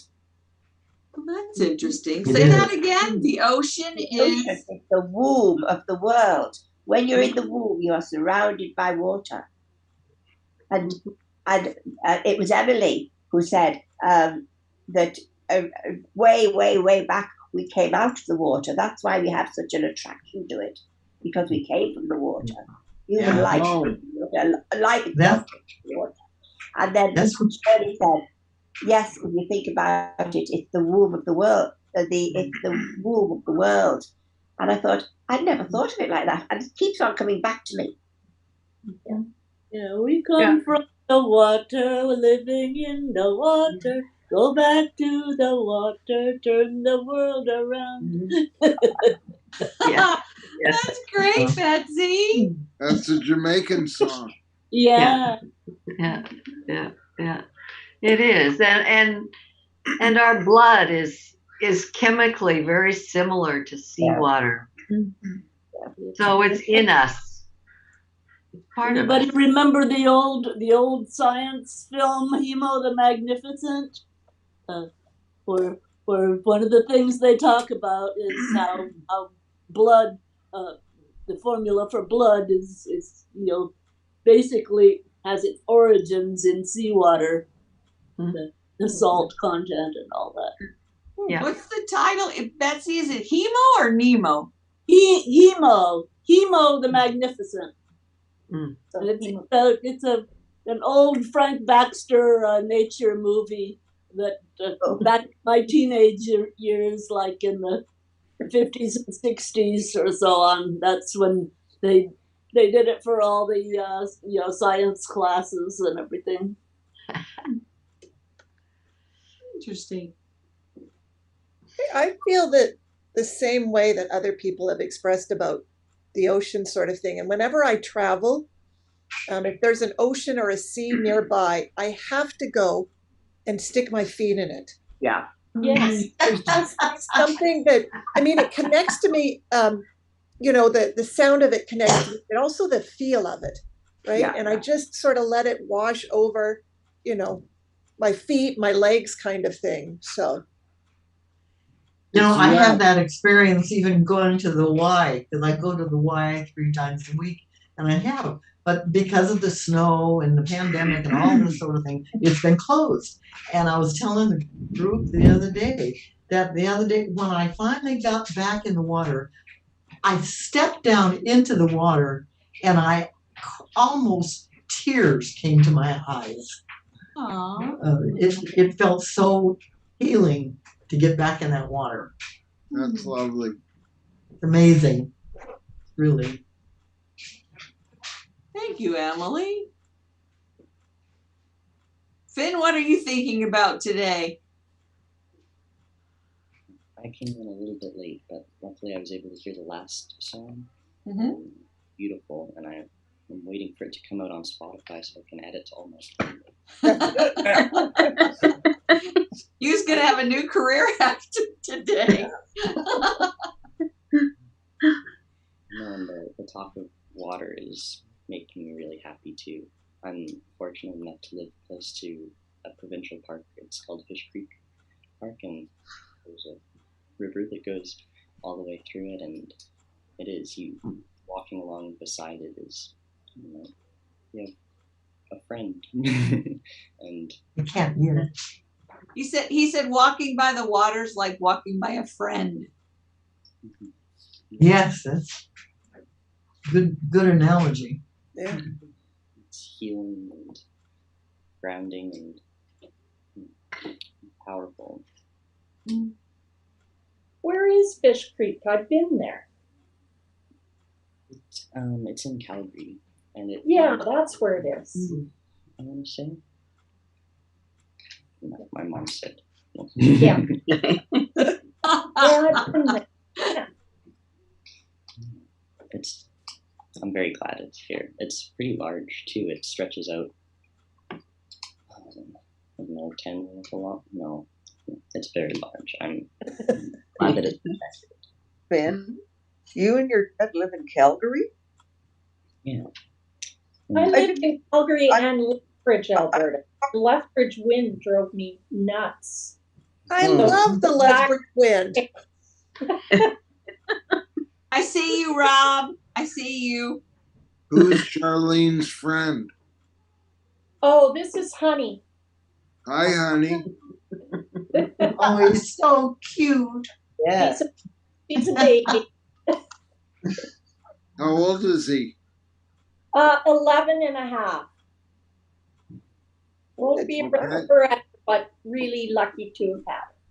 Yeah, he's a sweetie. Yeah, little cuddle bunny. Leanne, how's your doggy this morning?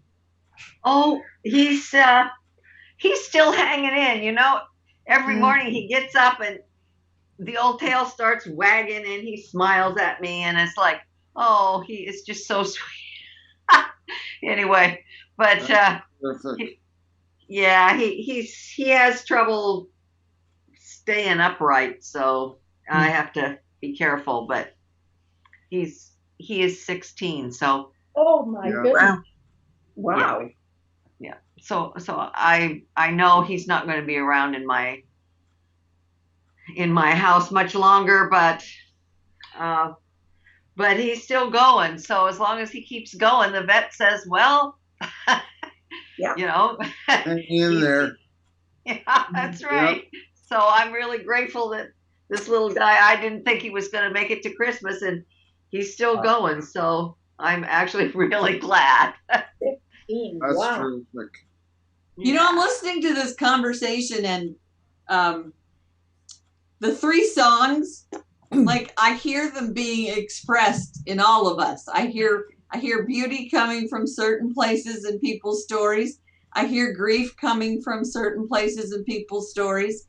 And then I hear gratitude coming from people's stories. So so that leads me to a pondering, and I wonder how you all feel about it. How do you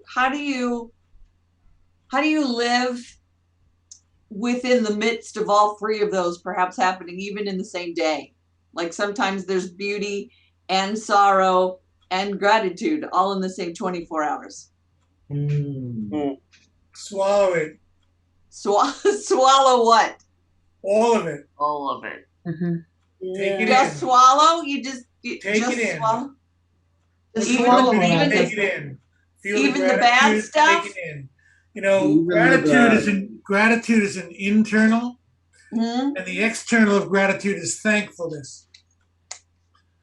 When you are grateful, you express it by being thankful to others.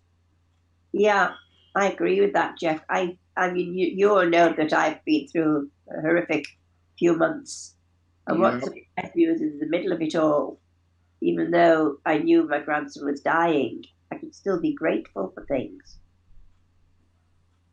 particularly for the care that he was given, and for the fact that he was surrounded by his family. And thankful that you had the time with him. And thank you. Yeah. Yes. I mean, we only had 7 years with him, but it was, he was just an absolute delight. So You just mix it up and swallow it all. You helped teach me that, Emily. And did you say Emily helped teach you that, Jeff? She did. Remember when she used to say, when you get a compliment, swallow? Yeah. Yeah. Yeah. And when you get a swallow, compliment it. Yeah. Nice wings. You got nice. Well, you know, it also reminds me of a rabbi that threw out an equation that said thankfulness minus complaints is gratitude. I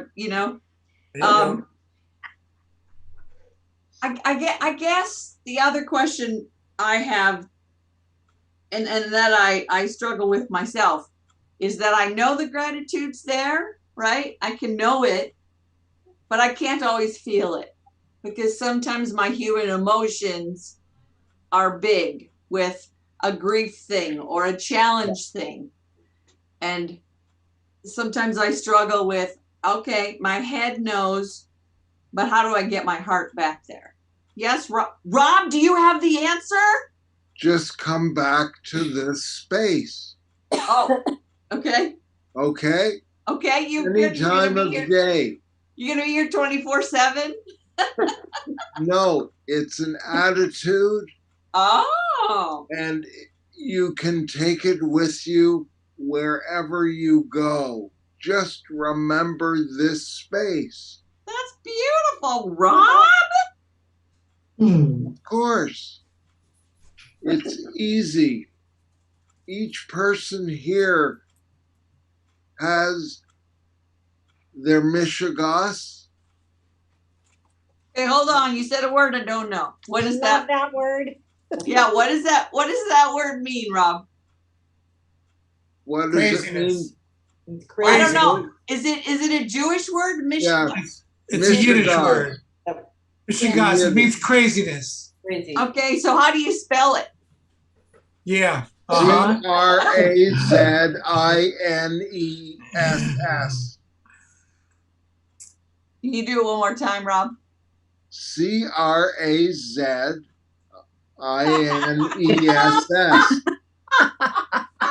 That word. The Mishigash word.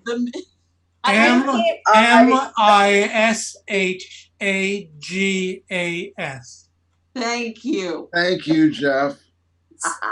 That sounds much more fun. The Mishigash word is much more entertaining. It's not gosh. It's gosh. But we all have our craziness. The things that drive us crazy, the things that make us crazy. We all have it. And it's individual. Yes, but I love each of our mishigas. And we love yours too. Nikki has her hand up. Yes, Nikki. Joe, I think you know what you said. Yeah. You know, it goes back to another thing that this rabbi I know had us talk about was sometimes you just have to sit with it.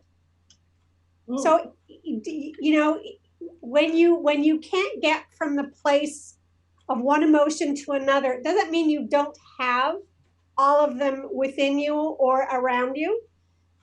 If you can't get to it, then you can't beat yourself up because you don't, because there are things that keep coming up. Even though you've dealt with it, it doesn't mean you can get to that place every time you want to. And so you have to not berate yourself. You have to go, okay, this is something I have to think about. And, you know, and go from there.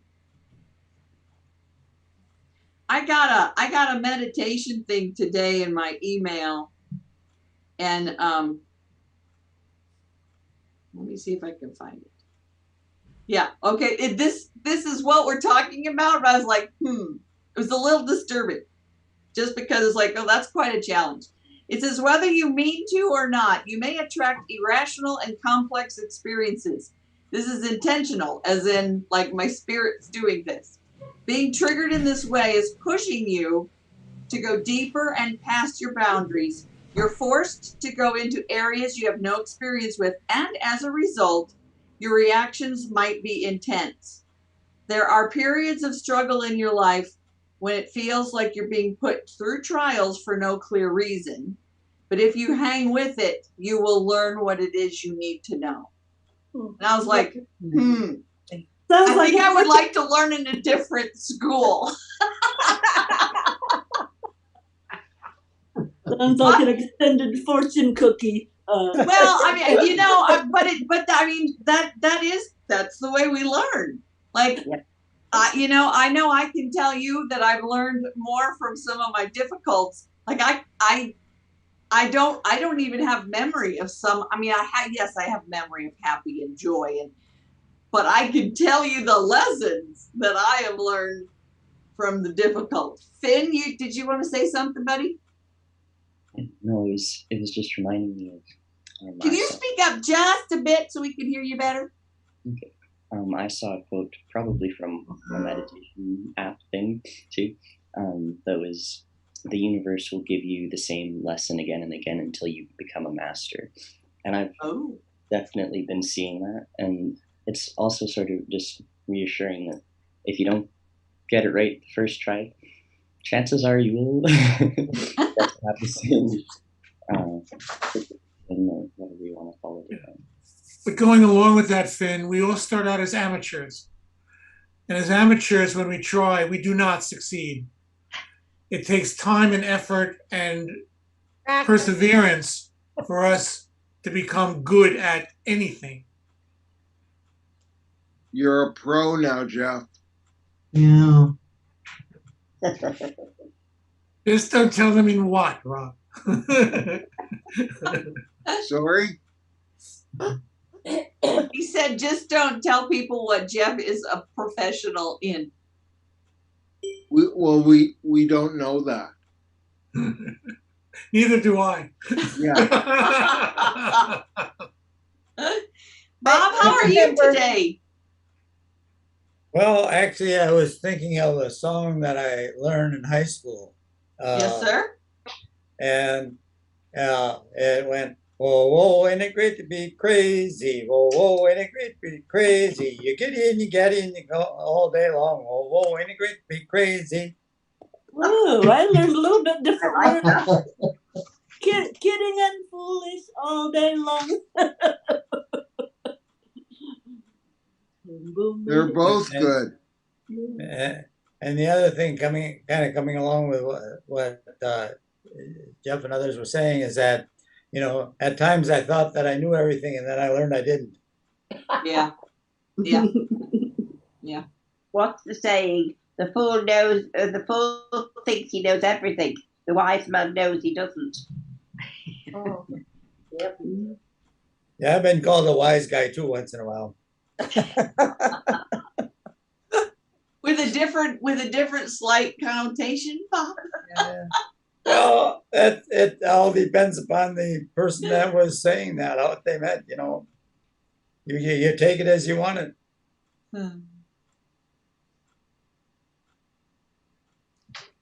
I remember a saying that goes along with what Finn was saying, that, you know, the universe tries to tell you something, and at the beginning it may just tap you on the shoulder. But if you're not listening to it, then the next time it's going to hit you a little harder. And then, you know, at one point it's just going to slap you in the face, right? To try to get you to learn it, sort of thing. So sometimes I've been slapped in the face. I know. A friend of mine told me something. like that one time. I remember I was struggling about, I don't know, something I couldn't resolve, whatever it was. And she says, you're not getting out of this. And I said something about, well, I think I'll have to die and go to heaven. Then I'll be able to figure it out. She says, you're not going to get out of it even there. You're still going to have to figure it out. I thought, oh my God, hopeless. Well, no. Emily, this is important. This is important. Did you get it? Did you get the you don't have to do it. Whatever it was, yeah. I worked it through. Okay, good. I thought, shit, I don't want to have to do this in another life. Does that mean you're in heaven now, Emily? Maybe we all are. There you go. Surprise! Amen.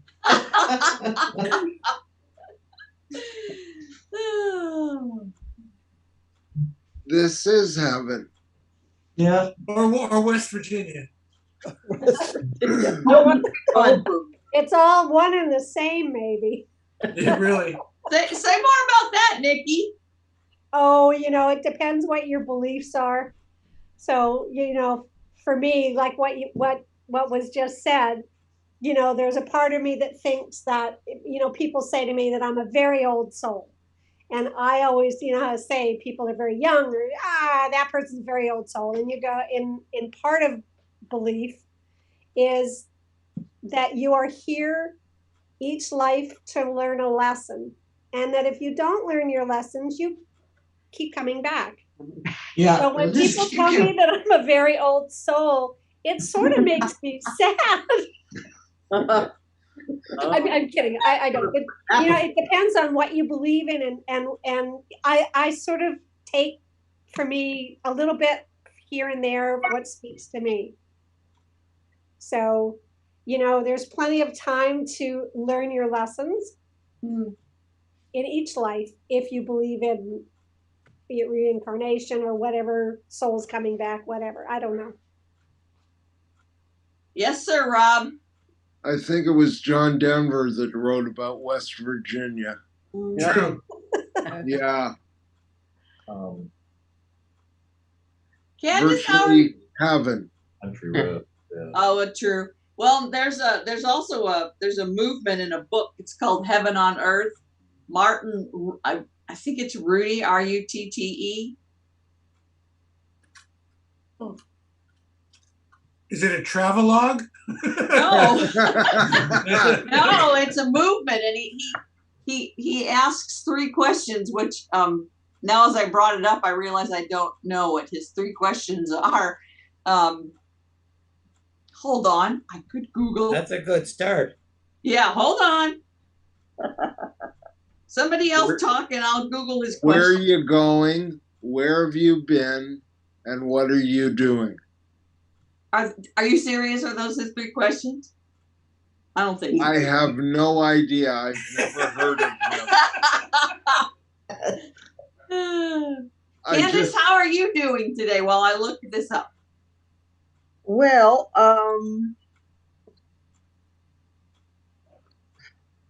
sorry, just smiling at a reply I got to a direct message. Right at the beginning, when Hugh was saying, along the lines of "it's too bad they made it an industry," I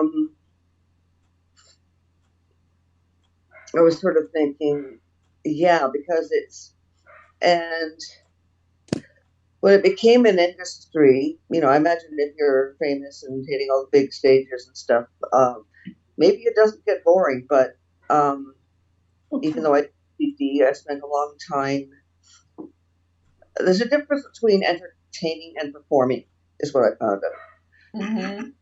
Yeah, and I spent a lot of time in piano lounges and on a couple of cruise ships and on a ferry in Vancouver Island, the one that sank. I wasn't on it at the time, thank God.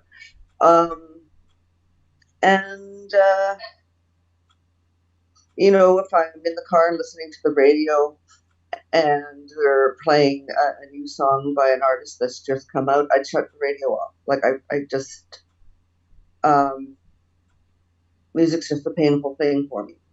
because it was so much of an industry, and I kind of burned out on the road. So I don't know what's going to revive that. Sometimes, like, you know how people say they have a mind's eye, I also have a mind's ear. And occasionally, you know, music is coming back through that channel. But, you know, Hugh probably has a lot more fun with it than I ever will again. Oh. Well, I mean, that could change. There's something as healing, you know. But, So did you have difficulty with today because it was music? oh, no. Okay. I mean, I like the songs, but, Cole, I'll throw you into next week. Anyway, no, it was just, I didn't have any emotional reaction to them. So I don't know.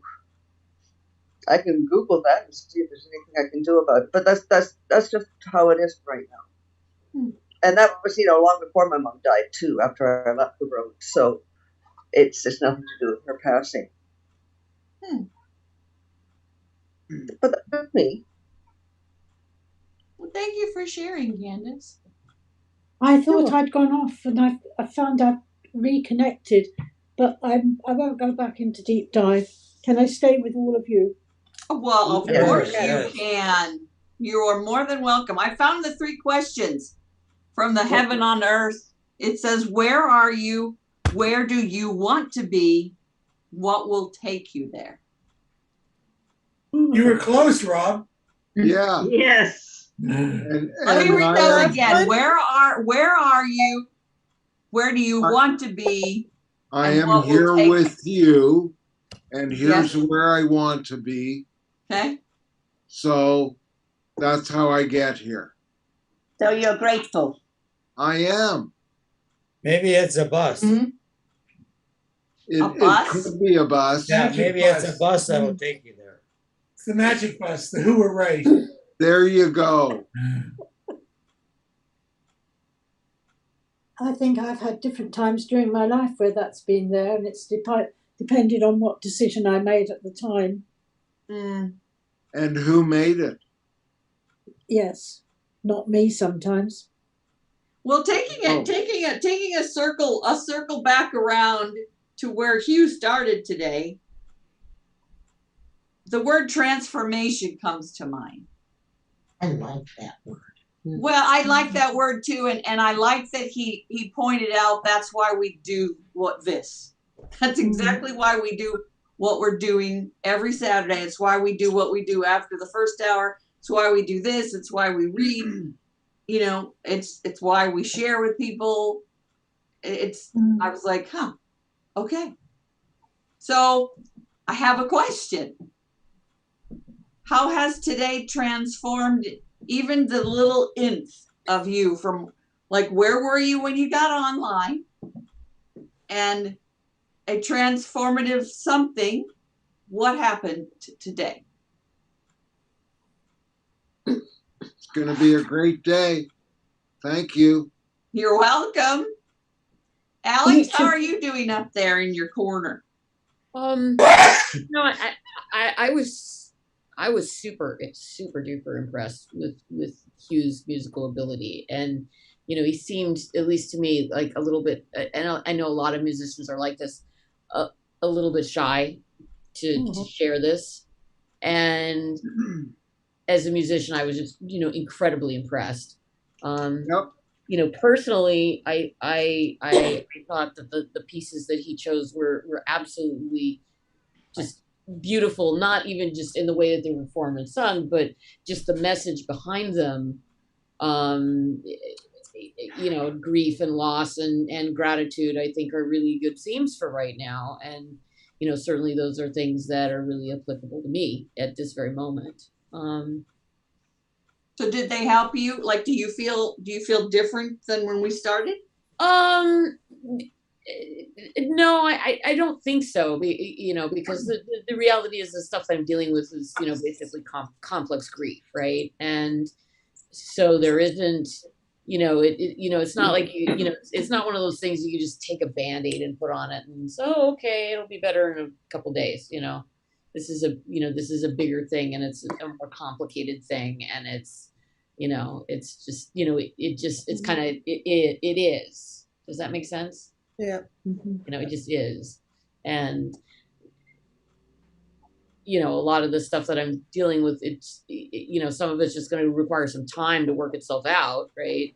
You know, my mother's been placed in hospice care, and so you know, we just have to wait until, you know, the inevitable happens and things just unfold as they unfold. So, you know, so I don't think that right now there's really going to be a whole lot of anything, you know, a whole lot of anything that's, you know, just going to miraculously transform me or how I feel. It's going to take time to unpack all the boxes. If that makes sense. All the layers. Yeah, all the layers. Yeah, it's like an onion, right? You know, you think it's this, and then you peel off a layer, and then you realize, no, it's something different. You peel off another layer, and there's another one underneath it. And, you know, and it's not just about my feelings, it's also about just kind of what's happening. And, you know, and it's, you know, there's a lot of things that are really tidy that you can, you know, you can pack up and deal with as a thing. Like, you know, for example, you know, Scott and I celebrated our first married, you know, official married milestone on Friday. We went to the bank and opened up a checking account and a savings account together, right? So, you know, there's like those kinds of experiences where you just do them and you're done. And, you know, it's like, okay, you go in, start, open the bank account, finish, task done. And, you know, and, you know, surprisingly, there was actually a pretty significant emotional impact with, wow, I have a checking account now with this guy, right? You know, but it's kind of like a singular thing, whereas, you know, this other stuff is a lot more, you know, it's not a singular thing. It's like, you know, you talk about sprints and marathons, and it's that, but it's something else too, because it's not, it's kind of like, you know, I think the onion analogy is only the onion is like infinitely large, and you just keep, you know, you keep peeling things off. And when you thought, oh, okay, we're done peeling this part of the onion. Oh no, surprise, there's more underneath. Like climbing a mountain without a map. I'm sorry? Like climbing a mountain without a map. Sometimes it's smoother, sometimes it's almost impossible. And you never know whether you're going to make it or not. And you don't know where you'll end up when you get to the top. Maria, you were going to say something as well. Well, and then I think, you know, the weather, you're climbing up the mountain and then all of a sudden it starts raining or snowing or the wind picks up sort of thing. Or so, you know, I think there's different types of grief as well as layers to it. Yeah, I've learned that. Or the sun comes out. And then maybe the sun comes out. You know, and you know, for me with you know, especially with the situation with my mother, you know, because of just how mean she is, right? I mean, just incredibly mean she is. There's going to be two aspects to it. You know, I'm sorry, my mother. You know, you lose your mother, and even if she's awful, you still, you know, there's that part. But then there's also going to be the part that, you know, and this is going to make me sound terrible, that I'm going to want to sing "Ding Dong, the witch is dead." You know, the witch is dead. I mean, it's very complicated, right? And so as this process is kind of unfolding, and, you know, my mother does things to make it you know, impossible to hang out, it just, you know, that's where it is. And so I think that, you know, that I think for some things and sometimes, I think that those songs and those pieces in certain contexts would be incredibly helpful and incredibly transformative. You know, I'm going to say for me right now, it was very beautiful and it was definitely an emotional experience, but it's not going to fix anything for me because at this time, because there just isn't a fix. Maybe transformation doesn't need to be fixed. Maybe they're two different. Yeah, that's and that's a good point too. It is what it is. It could be a shift of emphasis. Oh, I think That's also- interesting. Like that. Say that again, Alma. Transformation can be Of emphasis. a shift of emphasis. You see things that have been there all the time, suddenly in a different light. Mm. What I was going to say was more or less along those lines, Alma. I think all three of those songs gave us a lot to think about, a lot to take in, and make us aware that we might need to think more deeply about them. Thank you, Joy. Well, I want to be respectful of time. We have hit noon in St. Louis, whatever time it is where you live. I'm happy to stay, but I am also aware that other people have other things to do. So 6 o'clock at night here, and my computer is just about to collapse. I'm so close to the edge. I'm going to head out because I'm going to go see my mother. Oh, no. Give her our communal love. I will. Yeah. I will. And be safe driving around all that snow, Maria. Well, it's ice now, right? The streets are ice because they've just been packed down. So, Right. Careful. Be safe, please. Maybe you Bye, should everybody. skate over. Bye, everyone. Bye. Put your skates on. We're gonna head out too. Hey. Yeah.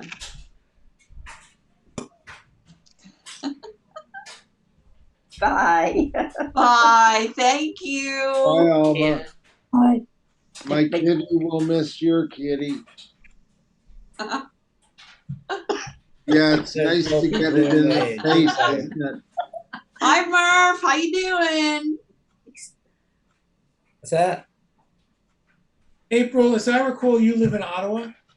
Yes, I do. We were talking about rivers and ice. I've been in Ottawa where the river was frozen. Oh, There you go. And they ice skate on it. Yes. And Yes. it is gorgeous. It is like a fairy tale when they're all sitting and ice skating on the river and doing that stuff. It is just such a beautiful sight. Yep. You know? Love that. I found out that Except when it's like 30 below when they're doing it, but otherwise, Yeah. Well, dress warmly. God, it gets cold there.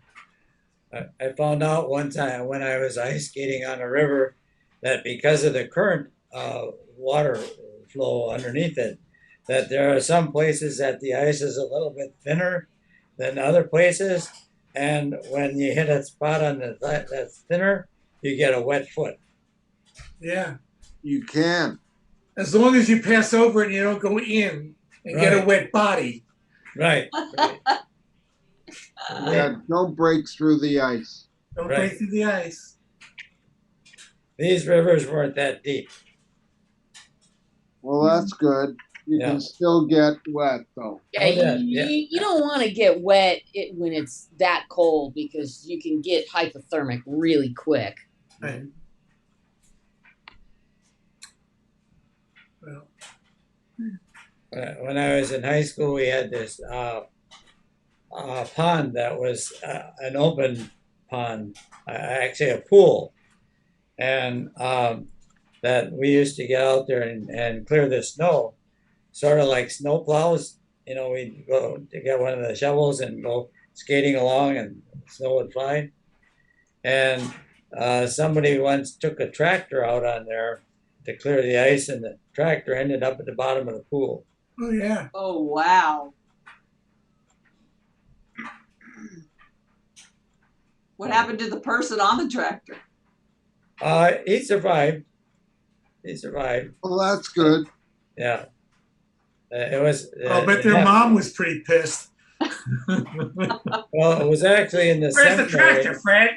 It was actually in the seminary, and it was one of the brothers that was on the tractor. Ah, So the mom didn't come into the picture. got it. The guardian did. That's probably worse. That's right. Yeah. Hey, before we leave, April, I just wanted to check in with you. Surgery's January 27, yes? Oh yes, yes. So and at one point, you said something on the Clubhouse about wanting, you asked like, did someone live by Atlanta, or so? I mean, is there do you want us to like email you or text you, or like, is there some other way that we can help you through? I've never been through a surgery like this before. I have no idea how I'm going to react. Okay. All I know is that after the surgery, I want to be far away from social media because I don't know exactly. I'll be mushy brained and not really thoughtful. So depending on when I get out of the hospital, that's when I'll be back online. I'm pretty. I think it's all very surreal because it's only about 2 weeks away that I have to get on a plane, and then Omicron cases are rising, and they don't know how many beds are going to be taken up. I've been assured that things won't be postponed. But definitely, I have been thinking about how best to go about making sure that I feel comfortable before I leave. Because once I'm there, I'm there. And then I'll have to just deal with whatever, like the incisions and recovery and all the other little details. But it's just the next lead up to it that is actually more stressful, because once I'm in the room, it's not in my hands anymore. I'll be out basically, and I'll be hoping that the surgeons just are having a good day and all that. So there's a certain point where it's not in my hands. But these next 2 weeks where, as I prepare for things, as I hire people to come in, I found a home care agency that's willing to come in and check up on me. I've got a patient advocate who I'm paying for privately, who's willing to drive me to and from appointments. It's more that at one level, when you're going through things like this, you want somebody that's known to you, and I'm going into everywhere, people unknown. And so my husband's like, oh, maybe you should call them up more and more. But it's a bit different than that, just like knowing their faces and trusting them. It's having a sense memory of that person. And so initially I thought to have my friend who's in her 70s come down. She's a bit older. She's traveled around. Very little phases her. And I just felt like that's the kind of person who's really practical when I can be emotional or lack of pragmatism because I'm not feeling well, that I want to have around, who, will be amused if I say something stupid while I'm on pain meds, but not pass it around. Is your husband not accompanying you to Atlanta? No, we have 2 children. My son is 12 and my daughter is 8, and that's too many variables to get on a plane. With Omicron, we have to get tested. And then when we're in Atlanta, my kids would be possibly online, but then away from things that they're used to doing. So yeah, no, it's definitely something that we consider, but I think it would be too much of a struggle for my husband to be trying to look after them and after me at the same time to get food ready and stuff. So yeah, we made the decision not to all go as a family, mostly because of the kids needing their space, and they would be probably far too excited to be in a new city and see it as a junket. So yeah. Well, you'll continue on the prayer list, so yeah, that definitely would. You'll have our vibe. We're sending it with you. Yeah, thank you. I definitely appreciate that. I mean, last night we were talking about all these songs today that Hugh Donnelly had performed, about gratitude, grief, and beauty. Mm-hmm. And I felt really grateful last night because I have this group, and that was before the music came. And it's because at one level we're all witnessing something that is like, this world is disappointing at times with the social divisions in it. And I was reminded of just the strength that this group has already given me. When I saw one of my former music teachers from middle school posting her disgust with the churches in the Kenora area, and how they aren't saying Indigenous lives matter and looking at the Stolen Sisters movement and taking it seriously, because Kenora in itself is like a border town where there's a lot of interaction between Caucasians or settler society, indigenous people, just like they used to call it the Mississippi of the North. And it's very disturbing when you grew up there, trying to cope with and figure out like a really complex social dynamic where people had come from Europe, for example, and been displaced and then brought to North America to work in these very difficult industries. And so there's lots of social stuff there. And I can see where she's trying to galvanize other Christians like herself to go out and to be the people who are countercultural and to shake up systems and to really think about ways to be inclusive and reconcile with Indigenous people. And she got some flack from somebody that I knew who was just a few years older than me, where he felt like she should just come in and read her Bible and just, do what Jesus would do, but not chastise other Christians. And I've struggled to find a place, definitely within Christianity myself. And I've been hanging out with some of the Quakers at one point, but their lack of music was something that I had trouble with. And then I tried other places that were Protestant as well, and hoped to find some place that hadn't been involved in residential schools or less culpable, was my view. Unfortunately, they themselves were divided as well, based on who wanted to be more countercultural and question norms and, just be more, like people call it social justice, but I call it more like justice oriented, but justice in the way that is real justice, not just the letter of the law kind of just. So I found it really interesting because we both come from this very beautiful environment, which is Kenora and the Lake of the Woods. And so we're all reacting to that beauty. And we're all kind of like, at one level, I feel like baptized into this world by this amazing place that we came from. At the same time, we feel grief because we live, as my aunt used to say, when we left the reserve, we're leaving heaven, because that's where she felt she could be herself after being at the residential school. That this was a heavenly place. And then outside of this place, we have to interact with the wider world, which doesn't always accept us. And so it's that kind of thing that I think Guy was feeling. I felt gratitude to be in the group, listening to Hugh's songs and knowing that everybody here is coming with a different set of experiences, but still we're all able to relate, and there's just this openness and this ability to try to be there with each other while we work through stuff. So a lot of gratitude, definitely. Wow, thank you for that. Thank you for that. That, you know what? I'm swallowing. I'm gonna swallow what you said. I really appreciate that you just shared that. Yeah, well, I definitely encouraged her to look at the Rabbi Brian's Religion Outside the Box group, not to tell her that I'm trying to convert her, but that this was a very nice space, and that I felt very grateful, and that this is a place where I could breathe, and in other situations I've often felt like taken aback by what people say. When you get taken aback, you hold your breath, and you kind of on guard in other Christian denominations. Shocking things have been said to me. Been there. I've been in those shoes. That's beautiful. This is a space where you can breathe. Yeah. I guess that would be my testimony.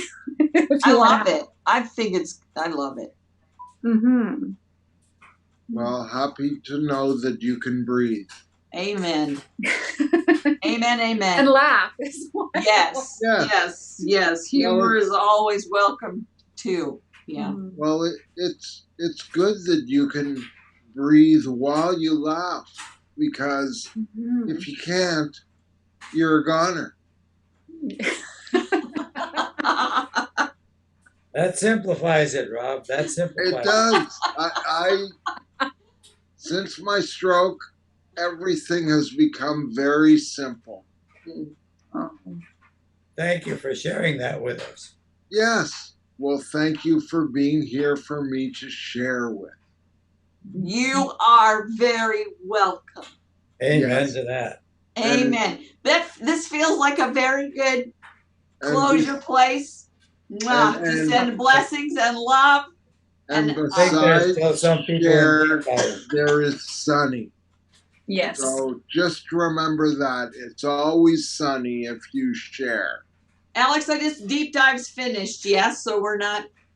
Are there not? They're not still. Okay, hold on. Yeah. There's some people in there. So I've closed their room, and if they want to keep talking, I'm going to hand somebody the controls, and they can keep going. Do you want me to? You want me to No, stay?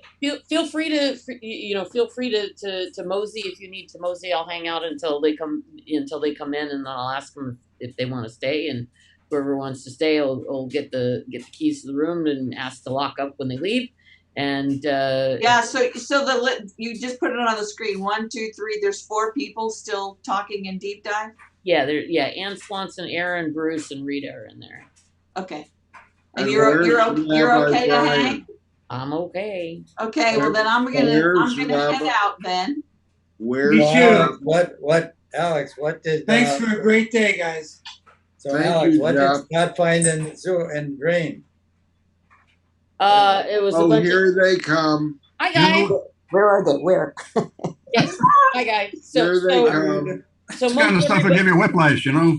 Sorry, most everybody is. You're in the car. Has left donuts, so that's why I pulled you guys back. If you want to keep talking, we can. I can hand the keys to one of you guys if you want to keep going. No, it's all right. I'm getting to my bladder limit in my car, so I'm. Take some good planning, you know. Well, There good was a- that you're planning. There was the most lovely article about, that on some freeway back east, the cars were stuck there for 16 hours, couldn't move in the snow, and this couple, they noticed a bakery truck ahead of them, and so she called the owner of the bakery, and he was thrilled, and they opened up the truck, and they went like as far as they could walk, I guess, giving people loaves of bread. That's lovely. Yeah. Now that's spiritual. Yes. Yeah, that's good stuff. Sharing is what good friends do. Yes. Whatever I have, you can have some too. And that's from Sesame Street. Oh, great wisdom in Sesame Street, Yes. actually. And Mr. Rogers. Mr. Rogers. He was a sweetheart. I don't remember his songs. What songs? I remember the songs of Sesame Street. Yeah. I like to count Dracula. 1 bet, 2 bet, 3 betties. Yes. I used to watch Sesame Street when I was working on oil rigs in North Louisiana. And so people working on oil rigs, not to be diminutive, but they were, the salt of the earth. So they'd come down and want to sit at my trailer, and I'd just turn Sesame Street on to chase them out. Perfect. 1 bet, 2 bet, 3 betties. Yes. The count was great. Yeah. And He knew his mathematics. Sorry? Kermit was a heartthrob, really. Oh, yes. Yeah. My And son his was girlfriend. 4 or 5 when Sesame Street started. And so we watched it together through his childhood and my second childhood. Wow. It simple. It's like what we were just talking about, the bottom line. Simple. Yes.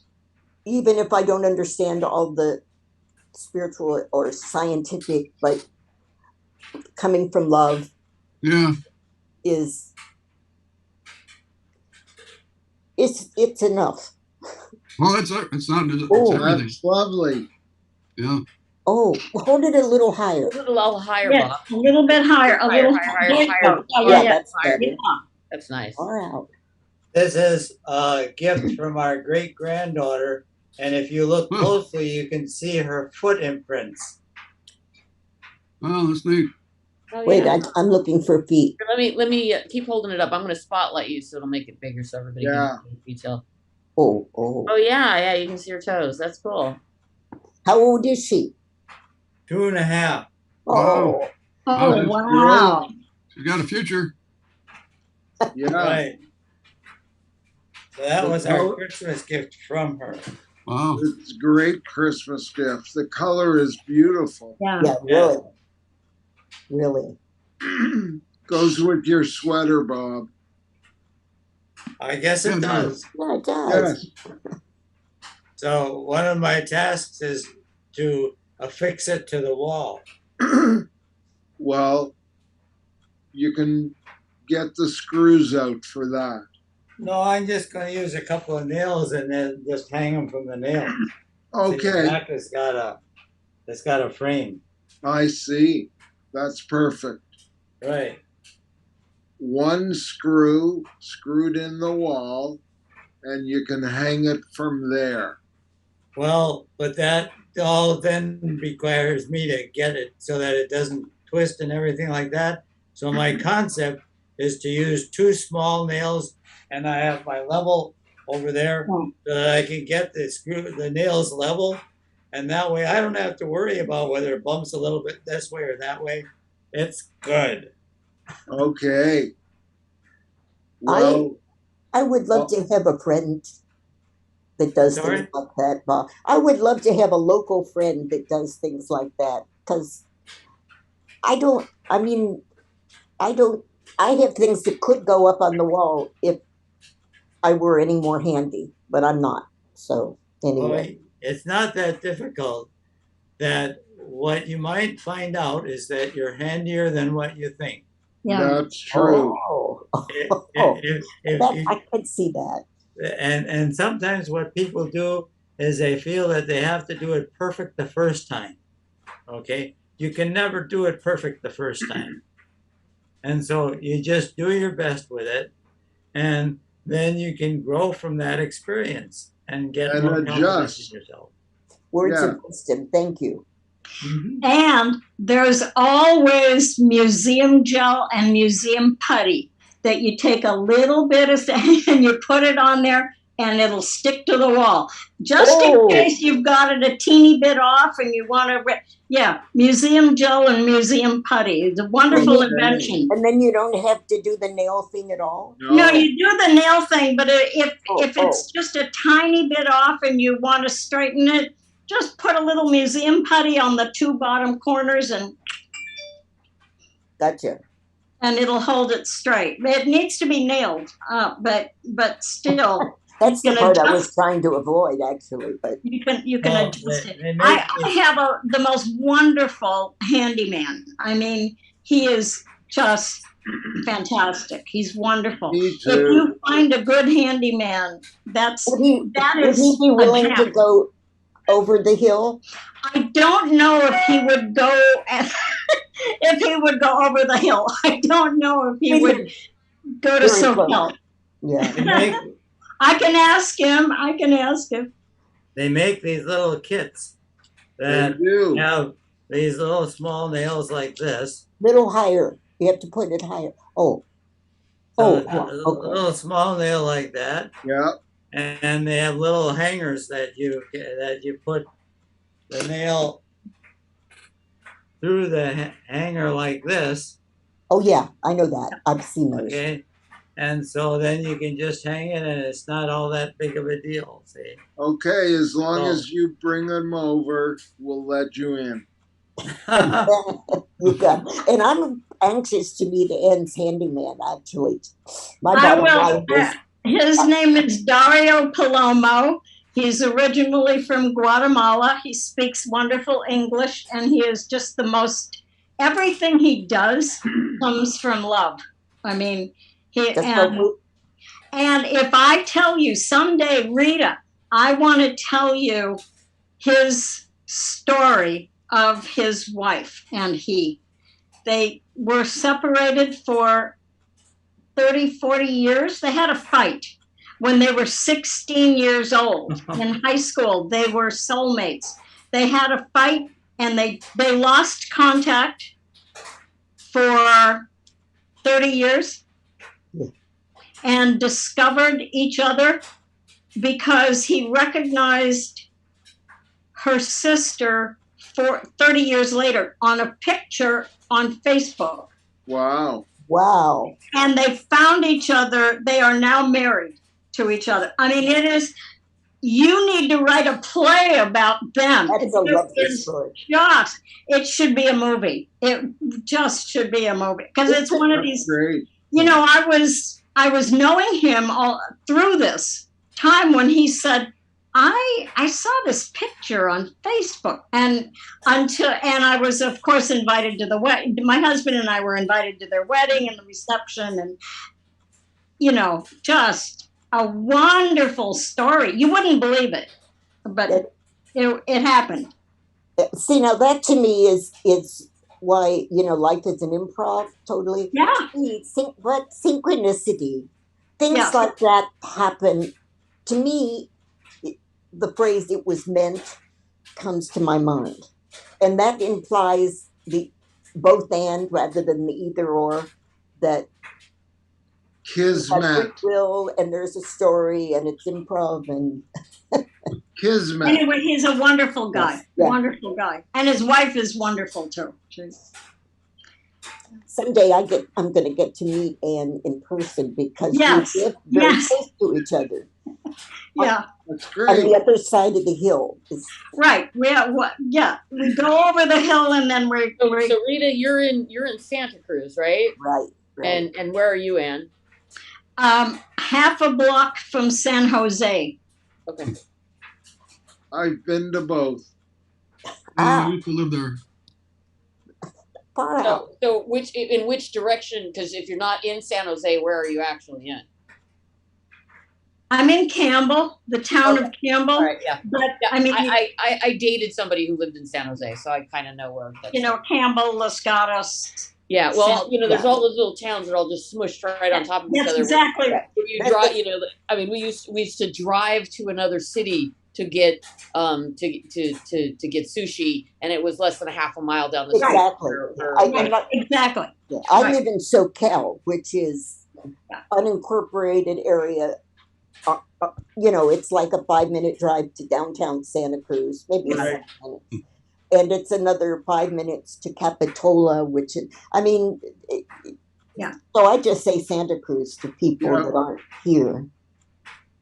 Right, and that's why I say I'm half a block from San Jose, because who's heard of Campbell? Nobody knows where that is. So if you come from California, you might know where it is. You might know. I know where it is. You know. Well, yeah, in California, you might know where it is. You know, I live in an obscure little town called Lompoc, which is about an hour north of Santa Barbara. Oh yeah, yeah. You know, there's a federal prison here, and when you see all the, you know, the talk about the SpaceX launches, a lot of those are going from Vandenberg Air Force Base, which is, you know, almost in my backyard. I stand out on my front yard or go climb up on the roof of my camper and watch the rocket launches all the time. Oh. And in fact, I'm actually a rocket baby because my dad worked for McDonnell Douglas, and then later, you know, he's worked for a lot of aerospace engine companies out of there. He retired from McDonnell Douglas, and then they, you know, merged with Boeing, and then he worked for them as a consultant for a while, and then a lot of those companies merged into the United Launch Alliance. So that was, I think, like McDonnell Douglas, Boeing, and Lockheed, and there might have been one or two others, and they all merged into what's called ULA. And my dad works out there right now, still at 83 years old. Oh my goodness! It's very educational being on Zoom in general. I mean,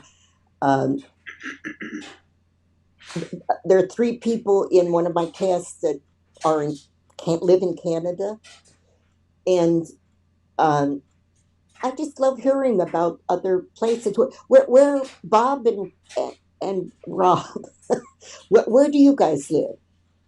Bob's in Milwaukee, or in north of Milwaukee. Sorry.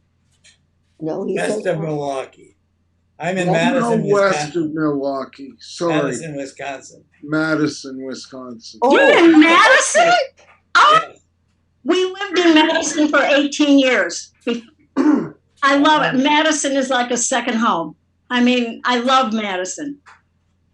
And I'm in Canada. When did you move We're, out? we're in Canada. Canada. Where? Not that big. And when did you leave Madison? I was introduced to Rick Mercer. Yes. Talking to Americans. He lives east of me. Okay. It's not really answer, is he? Bob, we moved away from Madison in 1988, and I did 4 years of hard time in Minnesota. That's how I describe it. It was my job from hell. And we left Minnesota in 92 and moved to the Bay Area. My husband's job was in Mountain View on the peninsula south of San Francisco. Yep. And my job was in Sonoma County, north of San Francisco. So we lived in 2 separate rentals, and we lived together on weekends because both of us worked hours that were terrible. We couldn't commute. I mean, every day. So we lived together on weekends, and we did that for 8 years. And then I retired early. There was a time in the university, an era in the university when there were 7 deans and 5 of them left voluntarily in a 2-year period. Ooh. That should tell you something. And I was one of the 5 that left. But then I moved down to the South Bay where my husband was still working. So to Campbell. So 92 is when we moved to California. And 2000 is when I moved down from the North Bay to the South Bay. When you retired, yes. Yeah, and I retired very early, so I was doing a lot of other things after that, but yeah. But we both moved to Madison in 1970. We met as undergrads, got married when we were seniors, and then went to grad school together at UW, Madison. Go Badgers. Oh. So, and then when we finished our doctorates there, we got jobs in the city, and that's the occupational hazard of doing your graduate work in Madison, is you don't want to leave, and you get jobs there and you stay. And so... Well, Bob, stay. Yeah, it's not the same as it was. It's not the same as it was. I have heard that. Yeah. I live in Guelph. And no one knows where that is. Could you, like, what province is it in? It is 100, oh, sorry, I was going to do clicks. 60 miles west of Toronto. Oh, okay. Oh, okay. Okay. Straight west. Okay. Guelph? Guelph. It's called the Royal City. Oh. Why? Because that's what they named it. Oh, okay. That's why I'm called Rita, as a matter of fact. Yeah. Well, I'm going to have to take off. I'll see you all later. Have a great week. We'll see you, Bruce. You too, Bruce. All right, bye-bye. Get out of the car. I think bathroom. Engaging work, drive 5. We'll see you. I'm going to have to go too. Does somebody want me to pass them the keys so you can keep talking, or we're not ready to wrap up? Just a quick update for Ann. Yeah. Are you familiar with the back road to Easttown? The back road to Easttown? Yeah, Easttown Shopping Mall? No, we lived on the west side. Okay. No. Yeah. We live just up the hill from Easttown. Okay. Right next to the interstate. But I got to interrupt you because I got to go. So We're do you gone. want me to give We're you the gone. keys, or Rita, do you want me to give you the keys? I can give one or two the keys. I'm You guys gonna want go to too. Yeah, Bye. yeah, I do. I do. I'm sorry I got Love interrupted. you. I miss you. I gotta go. Bye bye. I'll Bye. see you guys. Bye. Bye bye.